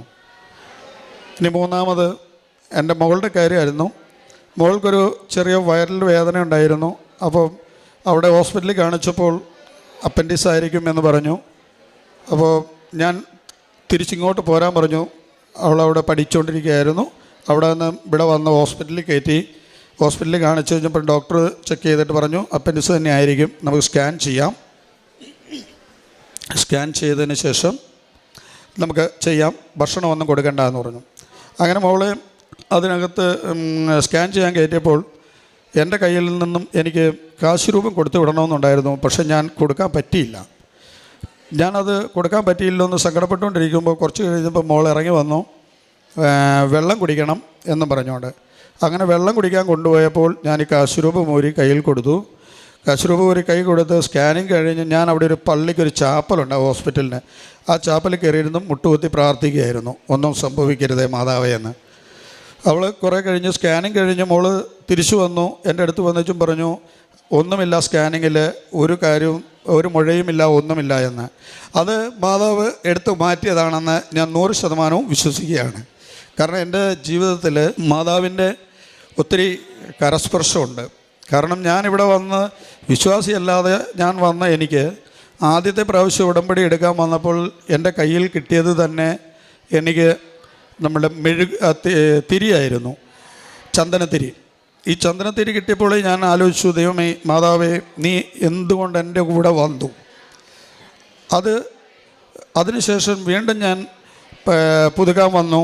ആ പുതുക്കാൻ വന്നപ്പോൾ ഞാൻ ഈ കൃപാസനത്തിൽ നിന്നുകൊണ്ട് ഞാൻ അവിടെ അച്ഛൻ്റെ ടോക്കൊന്നും ഞാൻ ശ്രദ്ധിച്ചില്ല. ഞാൻ ആകെ പ്രാർത്ഥിച്ചത് മാതാവ് പ്രത്യക്ഷപ്പെട്ട മണ്ണല്ലേ, ഈ മണ്ണിൽ നിന്നും പ്രാർത്ഥിക്കുന്ന എനിക്ക് മാതാവിൻ്റെ എന്തെങ്കിലും ഒരു സാന്നിധ്യം എനിക്ക് തരണമേ, മാതാവേ എൻ്റെ കൂടത്തിൽ ഒരു സാക്ഷിയായി എന്തെങ്കിലും ഒന്ന് തരണമേ ഇവിടുന്ന് പോകുമ്പോൾ ഇപ്രാവശ്യം എന്ന് പറഞ്ഞ് ഞാൻ പ്രാർത്ഥിക്കുകയായിരുന്നു. അവിടെ വന്ന് ഞാൻ പ്രാർത്ഥന കഴിഞ്ഞ് തിരിച്ചിവിടെ വന്നു. ഇവിടെ മാതാവിൻ്റെ രൂപത്തിന് അവിടെ വന്നപ്പോൾ ഏറ്റവും പുറകിലായിട്ടായിരുന്നു ഞാൻ നിന്നിരുന്നത്. അപ്പോൾ അവിടെ ടോക്കൺ എടുക്കുന്ന പോലെ ഇത് എടുക്കുന്ന സ്ഥലത്തേക്ക് എന്നെ പുറകിൽ നിന്നും ഞാൻ പുറകിൽ നിന്ന് എന്നെ അവിടെ നിന്ന് സിസ്റ്റർ മുന്നോട്ട് വിളിച്ച് കയറ്റി. ആ സിസ്റ്റർ മുന്നോട്ട് വിളിച്ച് കയറ്റിയിട്ട് എനിക്ക് ആദ്യം ടോക്കൺ എടുക്കാൻ തന്നു. എനിക്ക് ആ ടോക്കൺ എടുക്കാൻ കിട്ടിയ ഞാൻ ആ ടോക്കൺ എടുത്തപ്പോൾ എന്താ പറയുക, എനിക്ക് വിശ്വസിക്കാൻ പറ്റാത്ത രീതിയിൽ മാതാവിനെ തന്നെ എൻ്റെ കയ്യിൽ ഏൽപ്പിച്ചു. അങ്ങനെ ഞാൻ മാതാവിനെ വഹിക്കേണ്ടി വന്നു. അതാണ് എൻ്റെ രണ്ടാമത്തെ ഏറ്റവും വലിയൊരു അത്ഭുതമായിരുന്നത്. കാരണം മാതാവിനെ ഒന്നും കൈപിടിക്കാൻ യോഗ്യത എനിക്കില്ല. അത് കഴിഞ്ഞ് വീണ്ടും അടുത്ത പ്രാവശ്യം പുതുക്കാൻ വന്നപ്പോൾ എനിക്ക് വീണ്ടും എനിക്ക് ഇതുപോലെ തന്നെ കയ്യിൽ കിട്ടിയത് വിളക്കായിരുന്നു. ആ നിലവിളക്ക് എടുത്തുകൊണ്ടാണ് ഞാൻ പോയത്. അതും കഴിഞ്ഞ് അതിനടുത്ത പ്രാവശ്യം വീണ്ടും വന്നു. അങ്ങനെ അവസാനത്തെ പ്രാവശ്യം വന്ന് നാലാമത്തെ പ്രാവശ്യം വന്ന് ഞാൻ എടുത്തപ്പോൾ അവിടെ സിസ്റ്റർ ഒരു കുടം നിവർത്തി പിടിച്ചുകൊണ്ട് നിൽക്കുക. കുറേ നേരം സിസ്റ്റർ അത് അവിടെ നിന്ന് അവിടെ വട്ടം നോക്കിയതിന് ശേഷം എൻ്റെ കയ്യിൽ തന്നിട്ട് പറഞ്ഞു ഇത് പിടിച്ചോളാൻ പറഞ്ഞു. അങ്ങനെ ഇവിടെ ഇരിക്കുന്ന എല്ലാം എൻ്റെ കയ്യിൽ മാതാവ് ഏൽപ്പിച്ചു. അത്രയും വലിയ ഭാഗ്യവാനായി ഞാനിവിടെ മാറപ്പെട്ടു. വീണ്ടും ഞാൻ ഈ പ്രാവശ്യം 5ാമത് ഉടമ്പടി എടുത്തു. പിന്നെയും എൻ്റെ കയ്യിൽ ചന്ദനത്തിരി വന്നു ചേർന്നു. കാരണം ഞാൻ ഒരാണെ മാത്രമേ ഉണ്ടായിരുന്നുള്ളൂ അവിടെ ആ സമയത്ത് അവിടെ നിൽക്കുവാനായിട്ട്. ബാക്കിയെല്ലാം പെണ്ണുങ്ങളായിരുന്നു. അപ്പോൾ എന്നോട് പറഞ്ഞു ഒരാളേ ഉള്ളൂ, ഇത് എടുത്തോളാൻ പറഞ്ഞ് ടോക്കൺ തന്നു, ചന്ദനത്തിരി കെട്ടി. അങ്ങനെ മാതാവ് എൻ്റെ കൂട്ടത്തിൽ ഇപ്പോൾ ഏതു സമയമുണ്ട് ഞാൻ പ്രാർത്ഥിക്കുന്ന ഏത് കാര്യങ്ങളും എനിക്ക് നടക്കുന്നുണ്ട്. ഇത്രയും വലിയ അനുഗ്രഹവും ഇത്രയും വലിയ കൃപയും തന്നതിന് മാതാവിനോടും ഈശോയോടും നന്ദി പറയുന്നു. കാരുണ്യ പ്രവർത്തനങ്ങളായിട്ട് ഇതായിട്ടും പത്രം ഞാൻ എല്ലായിടത്തും കൊടുക്കുന്നുണ്ട്. കൃപാസന പത്രം ഞാനിപ്പം അന്ന് എനിക്ക് കൊടുക്കാൻ ഭയങ്കര മടിയുള്ളൊരു സംഭവമായിരുന്നു. അത് ഞാനിപ്പോൾ കൊണ്ടു നടന്ന് കൊടുക്കുന്നുണ്ട്. മെഡിക്കൽ കോളേജുകളിലും എല്ലാം കൊടുക്കുന്നുണ്ട്. ചോറ് പൊതിയായിട്ട്, ഭക്ഷണ പൊതിയായിട്ട് മെഡിക്കൽ കോളേജിൽ കൊടുക്കാറുണ്ട്. പിന്നെ ആവശ്യം മരുന്നിനോ പണമില്ല എന്ന് പറഞ്ഞ് വരുന്ന എന്നെ സമീപിക്കുന്നവർക്ക് ഞാൻ എന്നാൽ കഴിയാവുന്നത് കൊടുത്ത് സഹായിക്കുന്നുമുണ്ട്. വ്യക്തിപരമായ ബന്ധം മാറ്റം എന്ന് പറയുന്നാൽ ഞാൻ സാധാരണ അങ്ങനെ കുരിശ് വരയ്ക്കത്തില്ലായിരുന്നു, ഞാൻ പ്രാർത്ഥിക്കത്തില്ലായിരുന്നു. ഈ സമയത്തൊക്കെ ഞാൻ വെളിയിൽ ഇറങ്ങി പോകത്തേ ഉള്ളായിരുന്നുള്ളൂ. ഇത്രയും കൊല്ലങ്ങൾ ഇവിടെ വന്നേ പിന്നെ ഞാൻ എന്നെക്കൊണ്ട് പറ്റുന്ന കാര്യമല്ല വെളുപ്പിന് 5 മണിക്ക് എഴുന്നേറ്റ് പ്രാർത്ഥിക്കുക എന്നുള്ളത്. അത് ഞാൻ എല്ലാ ദിവസവും ഇപ്പം ഞാൻ 2023 ഞാൻ ഉടമ്പടി എടുത്ത് അന്ന് മുതൽ ഇന്ന് വരെയും രാവിലെ ഒരു ദിവസം പോലും മുടക്കാതെ കഴിയുന്നതും ചെയ്യുന്നുണ്ട്. വൈകുന്നേരങ്ങളിലെ പ്രാർത്ഥനയും ഞാൻ ഇപ്പോൾ ചെയ്തു പോകുന്നുണ്ട്. കുർബാന കുമ്പസാരം ഞാൻ 2 വർഷം കൂടുമ്പോഴൊക്കെ കുമ്പസാരിച്ചിട്ടേ ഉള്ളൂ. ആണ്ട് കുർബാന ചെയ്യാത്ത ഒരാളായിരുന്നു ഞാൻ. ഇപ്പോൾ എല്ലാ ദിവസവും പള്ളിയിൽ പോകുന്നുണ്ട്, കുമ്പസാരിച്ച് കുർബാനയും കഴിക്കൊള്ളുന്നുണ്ട് എല്ലാ ദിവസവും. അത് തുടർന്നുകൊണ്ടേയിരിക്കുന്നു. യെശയ്യാ പ്രവാചകന്റെ പുസ്തകം 65:24 വിളിക്കും മുൻപേ ഞാൻ അവർക്ക് ഉത്തരമരുളും, പ്രാർത്ഥിച്ചു തീരും മുൻപേ ഞാനത് കേൾക്കും. ജോസി എബ്രാഹാം എന്ന ഈ മകൻ തൻ്റെ 2ാമത്തെ അനുഭവ സാക്ഷ്യം നമ്മോട് പങ്കുവയ്ക്കുന്നു. ദൈവജന സമക്ഷം തൻ്റെ ജീവിതം തുറന്നു കാണിച്ച് താൻ എങ്ങനെ ഇന്ന് ഈ അൾത്താരയിൽ 2ാമതും വരുവാനായിട്ടിടയായി, അമ്മ തൻ്റെ കൂടെ സഞ്ചരിക്കുന്ന അമ്മ തന്നെയാണെന്നും തൻ്റെ പ്രാർത്ഥനകൾക്കൊരിക്കലും അമ്മയിലൂടെ ഈശോ മുടക്കം വരുത്തിയിട്ടില്ല എന്നും തനിക്കതെല്ലാം ഉത്തമ ബോധ്യങ്ങളായിട്ട് ഈ മകൻ ഇവിടെ പറയുന്നുണ്ട്. തൻ്റെ മകൻ്റെ ഏജൻസിക്ക് കൊടുക്കുവാനുള്ള പൈസ 2 ദിവസം മാത്രമേ ഉള്ളൂ. പൈസ സംഘടിപ്പിക്കണം. തനിക്ക് യാതൊരു വിശ്വാസവും ഇല്ലായിരുന്നു. എന്നാലൊന്ന് പ്രാർത്ഥിച്ച് നോക്കാം. പ്രാർത്ഥിക്കുന്നു. തനിക്ക് അതിനുള്ള വഴികൾ എങ്ങനെ തെളിഞ്ഞു എന്നും മകൻ്റെ ഫീസ് തക്ക സമയത്ത് ഏജൻസിക്ക് കൊടുക്കുവാൻ സാധിച്ചത്, അതുപോലെ തന്നെ മകളുടെ രോഗസൗഖ്യത്തിൻ്റെ കാര്യം, തനിക്ക് തൻ്റെ മകൻ്റെ വിസ 10 ദിവസത്തിനുള്ളിൽ പുതുക്കി കിട്ടാനായിട്ട് ഇടയായത്, താൻ പ്രാർത്ഥിച്ച ഓരോ കാര്യങ്ങളും തനിക്ക് ലഭിക്കുമ്പോൾ ഞാൻ തൻ്റെ കുമ്പസാരം കൂദാശ ജീവിതം എങ്ങനെ ഉള്ള അവസ്ഥയിൽ നിന്ന് ഇന്ന് ഉള്ള അവസ്ഥയിലേക്ക് മാറിയതെങ്ങനെ, കൃപാസന പത്രം കൊടുക്കുക, അത് താൻ പുച്ഛിച്ച ഒരു കാര്യമാണ്. എന്നാൽ ആ കാര്യം ഇന്ന് ഹൃദയത്തോട് ചേർത്ത് വെച്ചുകൊണ്ട് തൻ്റെ അനുഭവവും പറഞ്ഞ് താനിന്ന് കൃപാസന പത്രം കൊടുക്കുന്നു. ക്രിസ്തുവാഹകനായിട്ട് മാറി. ഇതുതന്നെയാണ് തനിക്ക് കിട്ടുന്ന കൃപകളുടെ ഒരു ഉറവിടവും. അതായത് സ്റ്റാറ്റസ് ഡിപ്രമോഷൻ. നാം സമൂഹത്തിൽ ആരായിരുന്നാലും, ബഹുമാനപ്പെട്ട VP ജോസഫ് അച്ഛൻ പറയാറുണ്ട്, നിങ്ങൾ വലിയ ഉദ്യോഗസ്ഥനായിരിക്കാം, കളക്ടറായിരിക്കാം, ആരുമാകട്ടെ, എന്നാൽ കൃപാസന പത്രം കൊടുക്കുന്നതിന് ഉടമ്പടി എടുക്കാൻ വരുന്ന ഓരോരുത്തരും അത് തങ്ങൾ ക്രിസ്തുവിനെ കൈമാറുന്ന, ക്രിസ്തുവിന് വേണ്ടിയിട്ട് സാക്ഷ്യം വഹിക്കുന്ന വ്യക്തികളാകുവാനായിട്ട് വിളിക്കപ്പെടുകയാണ്. അത് പൂർത്തിയാക്കണം. ആര് തന്നെ ആയിരുന്നാലും തൻ്റെ ജീവിതത്തിൽ തനിക്ക് ബുദ്ധിമുട്ടേറിയ ഒരു കാര്യമായിരുന്നു അതെല്ലാം ഇന്നിപ്പോൾ ഏറ്റവും വിശ്വസ്തനായിട്ട് താൻ ചെയ്യുന്നു. അങ്ങനെ വിശ്വസ്തരായ വ്യക്തികൾക്ക് നൽകുന്ന കിരീടം നൽകപ്പെട്ട് ഇന്ന് സാക്ഷ്യം പറയുകയാണ്, ദൈവത്തെ മഹത്വപ്പെടുത്തുകയാണ്. നമുക്കും കരങ്ങളടിച്ച് ദൈവത്തെ ആരാധിക്കാം, മഹത്വപ്പെടുത്താം.